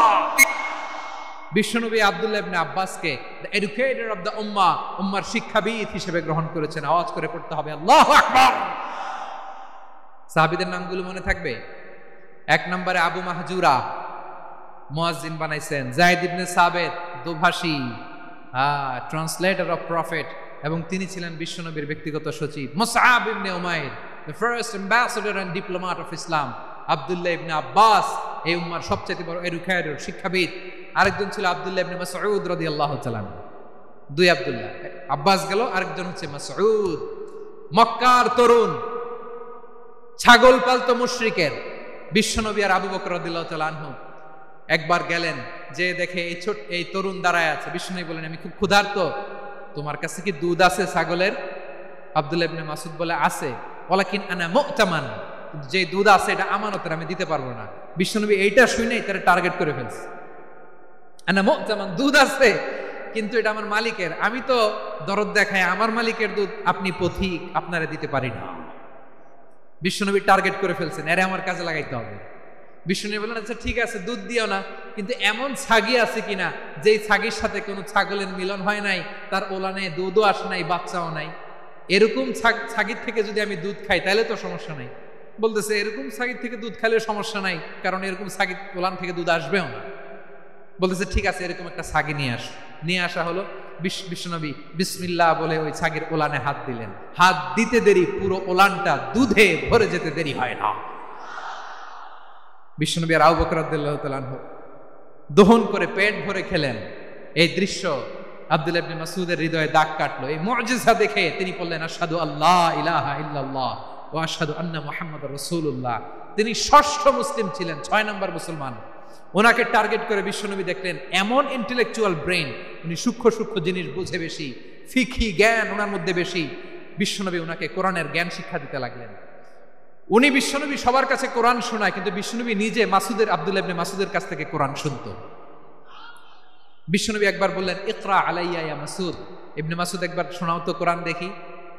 আব্দুল্লাহ ইবনে মাসউদ বলে আকরাউ আলাইকা ওয়া আলাইকা উনজিল, নবী আপনার উপর কোরআন নাজিল হয় আর আমি আপনার সামনে কোরআন পড়ব। বিশ্বনবী বললেন ইন্নী উহিব্বু আন আসমাআহু মিন গায়রি, আমি নিজে পড়তে যেমনি ভালোবাসি অন্যে পড়ুক আমি শুনবো, এটাও আমি ভালোবাসি। সূরা নিসা তিনি তেলাওয়াত করে শুনিয়েছেন। এমন সূক্ষ্ম সূক্ষ্ম বিষয় বিশ্বনবী ওনাকে ধরিয়ে দিয়েছেন। উনি হয়ে গিয়েছেন আব্দুল্লাহ ইবনে আব্বাস, হয়েছেন রাইসুল মুফাসসিরিন, উনি হয়ে গিয়েছেন ফাকিহুল উম্মাহ। ওনার চাইতে বড় ফকি এই পৃথিবী আর দেখবে না। চিল্লায় বলেন সুবহানাল্লাহ। উনি বলতেন ওয়াল্লাহি ওয়াল্লাহি ইল্লাযী লা ইলাহা গায়রু মা উনজিলাত সূরাতুন ইল্লা ওয়া আনা আ'লামু আইনা উনজিলাত ওয়া ফীমা উনজিলাত। বিশ্বনবী এমন ভাবে কোরআনের দার্স আমাকে দিয়েছেন, কোরআনে যত সূরা নাজিল হয়েছে, যেখানে নাজিল হোক না কেন আমি জানি এটা কোথায় নাজিল হয়েছে এবং কোন প্রেক্ষাপটে নাজিল হয়েছে। এমন একটা সূরা নাই যে সূরার কোথায় নাজিল হয়েছে আমি মাসুদের জানা নাই, কোন প্রেক্ষাপটে নাজিল হয়েছে আমার জানা নাই। এরকম ঘটবে না। চিল্লায় বলেন আল্লাহু আকবার। এই আব্দুল্লাহ ইবনে মাসউদ রাদিয়াল্লাহু তাআলা ওমর ফারুকের সময় কুফার চিফ জাস্টিস ছিলেন। কুফা নগরীর চিফ জাস্টিস। চিফ জাস্টিস বোঝেন নাই? বিচারপতি। কি ছিলেন? সবাই বলে নাই কি ছিলেন? বিচারপতি ছিলেন। এবং ওনার যে ফিকহি জ্ঞানের ধারা, এটাই আলকামা, ইব্রাহিম আন-নাখাই, হাম্মাদ ইবনে সুলাইমান হয়ে ইমাম আবু হানিফা পর্যন্ত পৌঁছেছে। এবং ওনার ফিকহি জ্ঞানের ধারাই হানাফি মাযহাবে অ্যাকসেপ্ট হয়েছে। আজও এগুলো হানাফি মাযহাবে চর্চিত হয়। হানাফি মাযহাবের সব ফিক আব্দুল্লাহ ইবনে মাসউদের ফিকহি জ্ঞানের ধারা থেকে নেওয়া হয়েছে। চিল্লায় পড়েন সুবহানাল্লাহ। তাহলে উনাকে বিশ্বনবী বানিয়েছেন জুরিস্ট, আইনবিদ, ফাকিহ।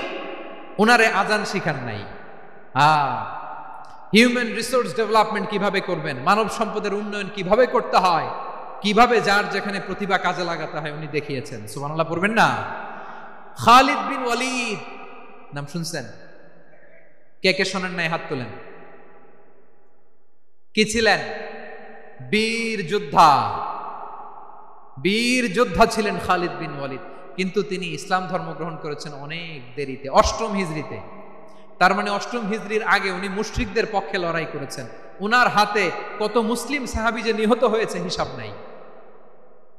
বিশ্বনবী টার্গেট করে রাখছে, তুমি আমাদের মুসলিমদের এত ক্ষতি করলা, তুমি যখন মুসলমান হবা তোমারে দিয়ে আমি এমন কাম করামু যে এটা আর কেউ করতে পারবে না।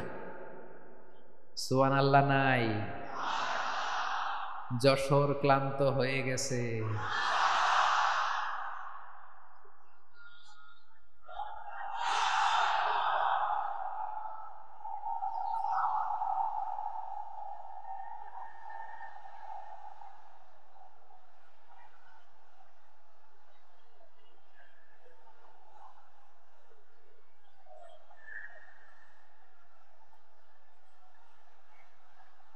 মাশাআল্লাহ। বসুন বসুন বসুন। খালিদ বিন ওয়ালিদ রাদিয়াল্লাহু তাআলা অষ্টম হিজরিতে মুসলিম হয়েছেন মক্কা বিজয়ের আগে। তো মক্কা বিজয়ের আগে যখন মুসলিম হয়েছেন, এর আগে কি করছেন? কাফিরদের সাথে যুদ্ধ করেছেন। উনি উহুদের যুদ্ধে মুসলমানদের যে পরাজয় ভাব, কঠিন পরিস্থিতির মুখোমুখি উনার কারণে পেছন থেকে এমন আতর্কিত আক্রমণ করেছেন, মুসলমানদেরকে কচুকাটা করেছেন। অষ্টম হিজরিতে আল্লাহ তাআলা হেদায়েতের নূর দিয়ে ওনার হৃদয়টাকে উজালা করে দিলেন। লা ইলাহা এটা এমন বাণী যার হৃদয়ে একবার টাচ খাবে, এইটা থেকে সে আর পালিয়ে বেড়াতে পারে। ঝিনুকের ভেতর লুকিয়ে থাকে যেমন মতি, ঝিনুকের ভেতর লুকিয়ে থাকে যেমন মতি, কালমা শাহাদাতে আছে আল্লাহর জ্যোতি, কালমা শাহাদাতে আছে আল্লাহর জ্যোতি। ঠিক কিনা বলেন? মক্কা বিজয়ের আগে মুসলিম হলেন, হওয়ার পরেই বিশ্বনবীর টার্গেট ফুলফিল হলো। ওই যে টার্গেট করে রেখেছেন আর দোয়া করেছেন, খালিদ বিন ওয়ালিদ যদি মুসলিম হয় তাকে আমি মিলিটারি চিফ বানাবো। ওনাকে আজান শিখান নাই, ওনারে কান ধইরা নামাজের এই মাথা থেকে ওই মাথা আনেন নাই, ফিকহি কোরআনের সূক্ষ্ম তাফসীর ওনারে শিখান নাই, অ্যাম্বাসেডর বানান নাই। বিষ্ণু ইসলাম উনাকে সামরিক অভিযানে প্রেরণ করেছেন। সামরিক অভিযানে তিনি প্রেরণ করেছেন। উনার জীবদ্দশায় উনার নেতৃত্বে যতগুলো যুদ্ধ হয়েছে, একটা যুদ্ধেও তিনি পরাজয় বরণ করেন না। ওমরে ফারুকের সময়কালে তিনি চিফ অফ মুসলিম মিলিটারি, মানে মুসলিম সেনাপতি হয়েছেন। যশোর আওয়াজ করো, ঠিক কিনা বলো? সেনাপতি, মুসলিম সেনাপতি। তাহলে কিভাবে হিউম্যান রিসোর্স ব্যবহার করতে হয় গোটা বিশ্ব আমার নবীর কাছ থেকে শিখে নাও। খালিদ বিন ওয়ালিদ, ওনাকে বিশ্বনবী একটা উপাধি দিয়েছেন। উপাধিটা হচ্ছে সাইফুল্লাহিল মাসলুল, আল্লাহর নাঙ্গা তরবারি, আল্লাহর খোলা তরবারি, দ্য ওপেন সোর্ড অফ আল্লাহ। খালিদ বিন ওয়ালিদ মুসলিম সেনাপতি। হাসান বিন সাবেত নাম শুনছেন? দেখি উনি কি ছিল বলেন। রাসূলের সভা কবি, কালচারাল হিজিমনিকে ডিফিট করার জন্য। উনি ভালো অস্ত্র চালানো জানতেন না, ওই কাজে উনি যেতেন না। ওনার ছিল কাব্য প্রতিভা। কাব্য প্রতিভা, কাফিররা কবিতা দিয়ে নবীকে গালি দিত। বিশ্বনবী বলতেন, ইয়া হাসান আজিব আন রাসূলিল্লাহ, তুমি নবীর হয়ে কাফেরদের এই কথাগুলোর জবাব দাও। বিশ্বনবীর একটা মিম্বার ছিল। বিশ্বনবীর মিম্বারের পাশাপাশি মসজিদে নববীতে এই হাসান বিন সাবেতের জন্য বিশ্বনবী একটা স্পেশাল মিম্বার বানিয়ে দিয়েছেন। এখান থেকে তুমি জবাব দাও। এবং বিশ্বনবী বলেছেন, আল্লাহুম্মা আইয়িদহু বিরূহিল কুদুস, আল্লাহ হাসান আমার পক্ষে জবাব দেয়, তুমি জিব্রাইল মারফত তাকে সাহায্য পাঠাইয়া দিও। রাসূল সাল্লাল্লাহু আলাইহি ওয়াসাল্লামের সভা কবি, the poet of the prophet, নবীর কবি। উনি কবিতা দিয়ে, এমন উচ্চাঙ্গের ভাষায় কবিতা দিয়ে তিনি জবাব দিতেন, কাফিরদের গা শিহরে যেত, তাদের হৃদয়ে আগুন ধরে যেত। তাহলে এরকম কবিরও দরকার আছে না নাই? এখন যাকে আল্লাহ দিছে কাব্য প্রতিভা, এরা যদি আপনি যুদ্ধের ময়দানে পাঠান হবে? যারে দিছে সুরেলা গলা, এরা যদি অ্যাম্বাসেডর বানান হবে না। হাসান বিন সাবিত ছিলেন বিষ্ণু ইসলামের কবি। হুযায়ফা ইবনুল ইয়ামান বিশ্বনবীর গোয়েন্দা বিভাগের প্রধান। কিসের প্রধান? হুযায়ফা ইবনুল ইয়ামান। ওনার ছিল ডিটেকটিভ মাইন্ড, ডিটেকটিভ মাইন্ড, গোয়েন্দা বিভাগের প্রধান। এবং উনি হচ্ছেন সাহিবু সিররি রাসূলিল্লাহ, রাসূল সাল্লাল্লাহু আলাইহি ওয়াসাল্লামের গোপন তথ্যের ধারক বাহক। নবীর যেই কথা কেউ জানে না, সব হুযায়ফার পেটের ভিতরে ছিল। সুবহানাল্লাহ পড়েন। মদিনার যত ইহুদিদের একটা লিস্ট ছিল, এই লিস্ট শুধু দুইজন জানতো, বিশ্বনবী আর হুযায়ফা। সুবহানাল্লাহ পড়বেন না? তাহলে ওনাকে কোন দায়িত্ব দিছে? কোন বিভাগ? যশোর আওয়াজ করো, কোন বিভাগ? গোয়েন্দা বিভাগের হেড ছিল। খন্দকের যুদ্ধে প্রচন্ড আজকের মতো শৈত্য প্রবাহ, মাটি খনন করতে করতে সাহাবীদের পেটে ক্ষুধা নাই, দাঁড়াইতে পারে না নামাজের জন্য, এত ক্লান্ত, ক্ষুধা, ক্লান্ত, শ্রান্ত। বিশ্বনবী বললেন, কে আছো? এই কঠিন শীত, এই ভয় আর ক্ষুধার মধ্যেও খন্দকের পরীক্ষার টপকে শত্রুর শিবিরে যে আমাকে তথ্য দিবা, কে আছো? কারো গায়ে শক্তিই নাই যে দাঁড়াবে, কেউ দাঁড়ায় না। বিশ্বনবী তখন নিজে হুযায়ফাকে ডাক দিলেন, হুযায়ফা, যে আমাকে আজকে শত্রু শিবিরের তথ্য এনে দিবে, সে জান্নাতে আমার মোরাফাকা, আমার সঙ্গী হবে। হুযায়ফা রাদিয়াল্লাহু ইবনুল ইয়ামান জীবনের ঝুঁকি নিয়ে এই ক্ষুধা শৈত্য প্রবাহ কোল্ড ওয়েভসকে উপেক্ষা করে পরীক্ষা টপকে শত্রু শিবিরে যে সবার কথাগুলো চুপে চুপে শুনে বিশ্বনবীর দরবারে এসে গোয়েন্দাদের মতো তথ্য সরবরাহ করেছে। বিশ্বনবীর গোয়েন্দা বিভাগের প্রধান হুযায়ফা ইবনুল ইয়ামান ইন্টেলিজেন্স বিভাগ চালাতেন। মুনাফিকদের নাম ওনার কাছে ছিল। মুআয ইবনে জাবাল মদিনা রাষ্ট্রের সবচেয়ে সিনিয়র আমলা ছিলেন। আমলাতন্ত্র চিনেন তো? প্রশাসনিক কাজ যারা চালায়, অ্যাডমিনিস্ট্রেশন বোঝেন না? The department of administration. মদিনার রাষ্ট্রের সিনিয়র আমলা মুআয ইবনে জাবাল মুতাখাসসিসুন ফিল হালাল ওয়াল হারাম, হালাল হারামের স্পেশালিস্ট ছিলেন। বিশ্বনবী উনাকে ইয়ামানের গভর্নর করে পাঠাইছেন। বলেছেন ইন্নাকা তা'তি কওমান আহলা কিতাব, এমন গোষ্ঠীর কাছে যাবা যারা ইহুদি নাসারা, আগে শাহাদা পড়লে এরপরে নামাজের দাওয়াত দিও, নামাজ পড়লে যাকাতের দাওয়াত দিও। গভর্নরের অ্যাটিটিউড যেমন থাকে তেমন অ্যাটিটিউড ধরে রেখো। সুবহানাল্লাহ পড়েন। তাহলে মুআয ইবনে জাবালকে দিয়ে বিশ্বনবী কবিতা লেখায় নাই, চিঠি লেখায় নাই, আজান দেওয়ায় নাই। সুবহানাল্লাহ পড়বেন না? সব শেষ সাহাবী বলি আবু হুরায়রা রাদিয়াল্লাহু তাআলা নাম শুনছেন? বিড়ালের বাবা। কি করতেন? খালি হাদিস মুখস্থ করতেন। উনি বলতেন আলজামু রাসূলুল্লাহ আলা মিলই বাতনি, আমার শুধু পেটের ক্ষুধার বন্দোবস্ত হইলে আমি নবীর সঙ্গ ছাড়তাম না। আমার আনসার সাহাবারা ক্ষেত খামারের কাজ করতো, আমার মুহাজির সাহাবারা ব্যবসা করতো, আর আমি নবীর সাথে সাথে থাকতাম। শুধু সকাল বিকাল দুই বেলা যদি আমার খাবারের বন্দোবস্ত হয় আমি আর নবীর লক ছাড়ি না। সুবহানাল্লাহ কইবেন না? 5374টা হাদিস তিনি বর্ণনা করেছেন। সবচেয়ে বেশি হাদিস বর্ণনাকারী সাহাবী। হাদিস প্রিজার্ভেশনের কাজে বিশ্বনবী ওনাকে কাজে লাগিয়েছেন। উনি একদিন বলেন ইয়া রাসূলুল্লাহ আসমাউ মিনকা কাসীরান ফালা আহফাজু, নবী অনেক কথা শুনি আমার মনে থাকে না। বিশ্বনবী বললেন তাই? উবসুত রিদাক, তোমার চাদরটা বিছাও। আবু হুরায়রা বিছালেন, বিশ্বনবী হাত বুলায় দিলেন, এরপরে অনেক হাদিস বর্ণনা করলেন। আবু হুরায়রা বলে তারপর থেকে বিশ্বনবী যাই বর্ণনা করে আমি শুনি আর একটাও ভুলি না। এখন সুবহানাল্লাহ। বিশ্বনবী ওনাকে হাদিস প্রিজার্ভেশন, নবীর এই যে লক্ষ্য হাদিস প্রিজার্ভেশনের এই দায়িত্ব দিয়েছেন সাইয়েদনা আবু হুরায়রা রাদিয়াল্লাহু তাআলা আনহুকে। প্রিয় ভাইরা, তাহলে 10 জন সাহাবীর কথা যে বললাম, আপনারা কি খেয়াল করেছেন কত বড় ট্যালেন্ট হান্টার, চৌকস ট্যালেন্ট হান্টার ছিল আমার নবী। এক একজনের এক এক ট্যালেন্ট এক এক কাজে অ্যাসাইন করেছেন, এক একজনকে এক এক দায়িত্ব দিয়েছেন, এক একজনের প্রতিভাকে এক একভাবে বিকশিত হওয়ার সুযোগ দিয়েছেন। আওয়াজ করে বলেন ঠিক কি না? এখন আমার পর্দার আড়ালে আমার মায়েরা বলবে এতগুলো পুরুষ সাহাবীর কথা বললো, নারী সাহাবীরা কি কিছু করে নাই? হ্যাঁ, একজন নারী সাহাবীর কথা বলে মোনাজাত হবে, দোয়া ছাড়া কেউ যাব না। রুফাইদা আল আসলামিয়া রাদিয়াল্লাহু তাআলা আনহা, ওনার বাবার নাম সাআদ আল আসলামি। বিশ্বনবী কি খেয়াল করলেন দেখেন, সাআদ ছিল মদিনার বড় ডাক্তার। এই নারী সাহাবী রুফাইদা বাবার কাছ থেকে চিকিৎসা বিদ্যা শিখেছেন। যখন শিখছে বিশ্বনবী দেখলেন আমার তো প্রতি সপ্তাহে সপ্তাহে যুদ্ধে আহত সাহাবীদের সেবা দিবে কে? বিশ্বনবী রুফাইদাকে বললেন রুফাইদা তুমি মসজিদে নববীর পাশে একটা মেডিকেল ক্যাম্প করো।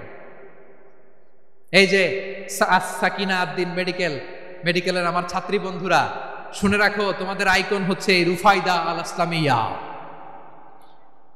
বিশ্বনবীর ডিরেকশন অনুযায়ী তিনি মসজিদে মেডিকেল ক্যাম্প করলেন এবং আহত সাহাবাদের চিকিৎসা উনি ওনার টিম নিয়ে দিতেন। বিশ্বনবীর পরামর্শে উনি আনসারি এবং মুহাজির মহিলা সাহাবীদেরকে নিয়ে একটা স্পেশাল মেডিকেল টিম গঠন করলেন। খায়বার যুদ্ধে 7ম হিজরিতে যখন বিশ্বনবী যায় উনি ওনার টিম নিয়ে আসলেন, বললেন ইয়া রাসূলুল্লাহ আমরা তো তলোয়ার চালাতে পারি না, আমরা তো তীর মারতে পারি না, আপনি যদি অনুমতি দেন খায়বার অভিযানে আমি আমার টিম নিয়ে মেডিকেল টিমের সেবাটা সার্ভিসটা দিতে চাই। পড়েন সুবহানাল্লাহ। বিশ্বনবী অনুমতি দিলেন, যোদ্ধা সাহাবীদের সাথে রুফাইদা আল আসলামিয়া উনিও মেডিকেল টিম নিয়ে অগ্রসর হলেন। খায়বারের প্রতিটা আহত ইনজুর্ড সাহাবী যারা ইনজুরির শিকার হয়েছেন সবাই রুফাইদা আল আসলামিয়ার এই মেডিকেল ক্যাম্প থেকে চিকিৎসা সহায়তা পেয়েছেন। সুবহানাল্লাহ পড়েন। দেখেন কিভাবে বিশ্বনবী ট্যালেন্ট বাছাই করতেন। আপনি অবাক হবেন, বাহরাইনের মেডিকেল ইউনিভার্সিটিতে রুফাইদা আল আসলামিয়া মেডিকেল প্রাইজ অ্যাওয়ার্ড প্রতি বছর দেয়া হয়। যদি 8 দিনের এই মেডিকেল আমার বোনেরা যদি জেনে থাকো জানো, না হলে নতুন করে জানো, সার্চ দিও রুফাইদা আল আসলামিয়া মেডিকেল অ্যাওয়ার্ড বাহরাইনের ইউনিভার্সিটিতে দেওয়া হয়। প্রিয় ভাইয়েরা, তাহলে আলোচনার সামারি আমরা করি। বিশ্বনবী যার যেখানে ট্যালেন্ট তাকে ওইখানে কাজে লাগাতেন। আওয়াজ করে বলেন ঠিক কিনা? এবার একটা ইন্টারভিউ হবে, আওয়াজ করে বলেন আবু মাহজুরাকে বিশ্বনবী কি বানাইছেন? হ্যাঁ, ভুলে গেছেন? সামনের চুলে হাত দিয়ে বিশ্বনবী কি সুন্দর গলায় আজান শিখালেন। মুয়াজ্জিন। যায়েদ বিন সাবিতকে একাডেমিক প্রজেক্টের দায়িত্ব দিয়েছেন, তিনি ছিলেন বিশ্বনবীর দোভাষী ব্যক্তিগত সচিব। Musab ibn Umair the first ambassador of Islam. Abdullah ibn Abbas উম্মার বড় শিক্ষাবিদ মুফাসসির। আব্দুল্লাহ ইবনে মাসউদ ছিলেন জুরিস্ট। কি ছিলেন? জুরিস্ট ছিলেন, এই উম্মার সবচেয়ে বড় জুরিস্ট। খালিদ বিন ওয়ালিদ সেনাপ্রধান। হাসান বিন সাবিত ছিলেন বিশ্বনবীর সভাকবি। কি ছিলেন? বিশ্বনবীর সভাকবি ছিলেন। এরপরে হুযায়ফা ইবনুল ইয়ামান কি ছিলেন? গোয়েন্দা বিভাগের প্রধান। মুআদ ইবনে জাবাল কি ছিলেন? সিনিয়র আমলা, ইয়ামানের গভর্নর। আবু হুরায়রা রাদিয়াল্লাহু তাআলা আনহু হাদিস প্রিজার্ভেশনের কাজ করেছেন। আর আমাদের রুফাইদা আল আসলামিয়া রাদিয়াল্লাহু তাআলা আনহা কি ছিলেন? নার্স ছিলেন। নার্স হয়ে মেডিকেল সেবা দিয়েছেন। প্রিয় ভাইরা, পুরো আলোচনার যদি সামারি করি তাহলে বিশ্বনবী যেভাবে হিউম্যান রিসোর্সকে ম্যানেজ করেছেন, যার যেখানে প্রতিভা কাজে লাগিয়েছেন, আমরাও যদি করি আমাদের বাংলাদেশের চিত্র আমরা পাল্টে দিতে পারবো। আমরা শুরুতে শুনেছি মানুষের আছে অসীম সম্ভাবনা, প্রতিটা মানুষ অনন্য। যত্ন নিলে, যথাযথ পরিচর্যা করলে মানুষ বিশ্ব জয় করতে পারে, ঠিক কিনা? আমাদের হাফেজে কোরআনের সামনে দাঁড়াতে পারে এমন কোন হাফেজে কোরআন আল্লাহর জমিনে জন্ম হয় না। গোটা বিশ্ব কাঁপিয়ে তারা সেরা। আমাদের ক্রিকেটাররা সেরা, আমাদের তৈরি পোশাক শিল্প সেরা। এরকম অনেক অনেক সেরা জিনিস আছে, আমরা এগুলোরে নার্চারিং করতে পারি নাই, পরিচর্যা করতে পারি নাই, সঠিক তারবিয়াতের অভাব। তাহলে মানুষের অসীম সম্ভাবনাকে কাজে লাগাতে হবে, ঠিক কিনা বলেন? ইউনুস গভর্নমেন্টকে আমি বলবো, অল্প সময়ের জন্য আপনারা এসেছেন, সংস্কারও করতে হবে, আবার নির্বাচনও করতে হবে। সব সংস্কার হয়তো করতে পারবেন না, যতটুকু পারবেন এর মধ্যে আমাদের যে হিউজ ম্যান পাওয়ার, আমাদের যে মানব সম্পদ, হিউম্যান রিসোর্স, এটাকে ডেভেলপ করে আপনাদের যেতে হবে। যেটা পারবেন না সেটাকে পরবর্তী নির্বাচিত গভর্নমেন্টের কাছে রেখে যেতে হবে, যে তারা যেন করে, তাদের কাছে আপনারা এটা রেখে যাবেন। তাহলে মানুষ চাইলে বিশ্ব জয় করতে পারে। আর মানুষকে হারাতে পারে কেউ? জোরে বলো যশোর, মানুষকে হারাতে পারে কেউ? আল্লাহ আমাদেরকে জনসংখ্যা দিয়েছেন প্রিয় ভাইয়েরা। এই জনসংখ্যা অনেক বড় সম্পদ, এটা আমাদের জন্য অভিশাপ নয়, আশীর্বাদ। আমাদের জনসংখ্যাকে যদি আমরা জনশক্তিতে রূপান্তর করতে পারি, আজকে বাংলাদেশ যে অবস্থানে দাঁড়িয়ে আছে, বাংলাদেশ তার 20 গুণ উন্নতির শিখরে চলে যাবে। চিল্লায় বলো ঠিক কিনা? আমাদের শ্রমিক ভাইয়েরা বাইরে কাজ করে, আমাদের শ্রমজীবী ভাইয়েরা, প্রবাসীরা, তাদের ব্যাপারে গুরুত্ব দিতে হবে। আমাদের শ্রমের দাম সবচেয়ে কম, সবচেয়ে কম। তারা এম্বাসিতে গুরুত্ব পায় না, এয়ারপোর্টে গুরুত্ব পায় না। এই সরকার অবশ্য তাদেরকে অনেক গুরুত্ব দিচ্ছে।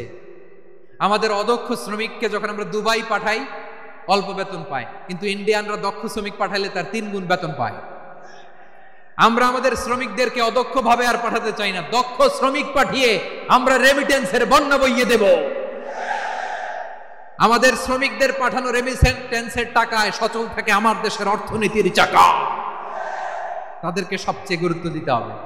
আমরা পেয়েছি ফ্রিডম ফাইটার, মুক্তিযোদ্ধা, আর আমার প্রবাসী ভাইরা হচ্ছে রেমিটেন্স ফাইটার। জোরে বলো ঠিক কিনা?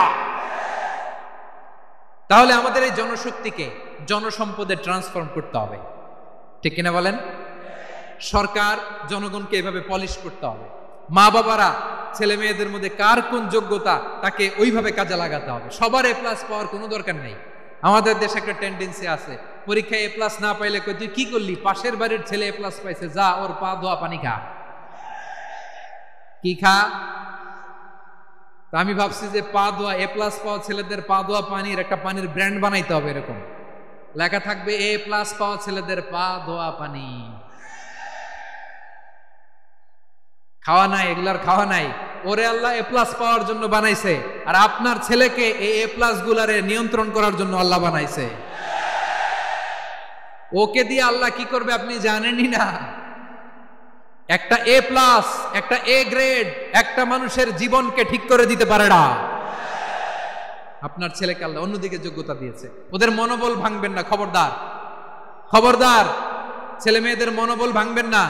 যাকে দিয়ে যেটা হবে তাকে দিয়ে সেটা করতে হবে, তার প্রতিভাকে সেভাবে কাজে লাগাতে হবে। তাহলে বাংলাদেশ আমাদের এই জনসংখ্যা জনসম্পদে রূপান্তরিত হবে। আমাদের সরকারের তত্ত্বাবধানে আমাদের 18 কোটি জনগণ দক্ষ জনশক্তিতে রূপান্তরিত হোক, আমরা চাই কি চাই না? আমরা ভালো মানুষ, শ্রেষ্ঠ মানুষ হতে চাই কি চাই না? ওই জাপানিজদের মতো সৎ, ওই ইউরোপিয়ানদের মতো কালচার্ড আমাদেরকে আল্লাহ তাআলা কোরআন সুন্নাহ অনেক কিছু দিয়েছেন। যেহেতু বর্তমানে আমরা দেখছি তারা সৎ, তাদের মধ্যে ভ্যালু আছে, সেগুলো আমাদের মধ্যে আনার দরকার আছে না নাই? আর ইসলাম দিয়ে আমাদের জীবনকে সাজাতে হবে, ইসলাম দিয়ে আমার পরিবারকে সাজাতে হবে। ইসলাম থেকে, কোরআন থেকে প্রেসক্রিপশন না নিলে জীবন সুন্দর হবে না। কোরআন থেকে প্রেসক্রিপশন না নিলে সমাজ সুন্দর হবে না। কোরআনের প্রেসক্রিপশন না মানলে রাষ্ট্র সুন্দর হবে না। কোরআনের প্রেসক্রিপশন অ্যাপ্লাই না করলে শুধু দুর্নীতি দমন কমিশন দিয়ে দুর্নীতি বন্ধ করা যাবে না। এজন্য কোরআনের আইন আমরা চাই কি চাই না? প্রিয় ভাইয়েরা, হিউম্যান রিসোর্স ডেভেলপমেন্ট, মানব সম্পদের উন্নয়ন, আমাদের সরকার যেন এদিকে নজর দেয়। আমরা যেন এই ব্যাপারে যত্নবান হয়ে উঠি। যাকে আল্লাহ যে যোগ্যতা দিয়েছে এই যোগ্যতা দিয়ে আমরা যেন ইসলামের জন্য, দেশের জন্য কাজ করি।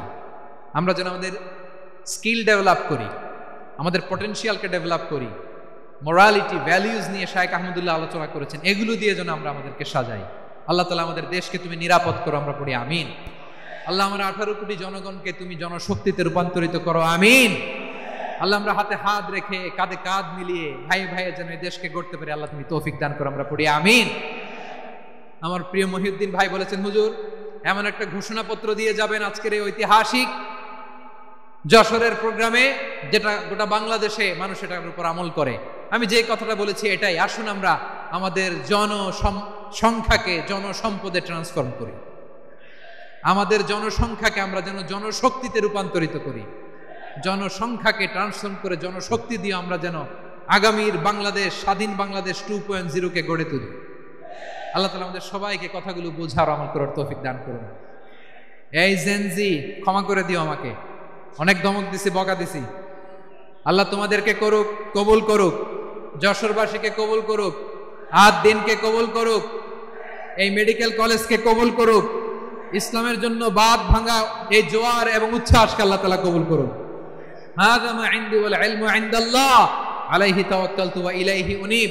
সুবহানাকাল্লাহুম্মা ওয়া বিহামদিকা আশহাদু আল্লা ইলাহা ইল্লা আনতা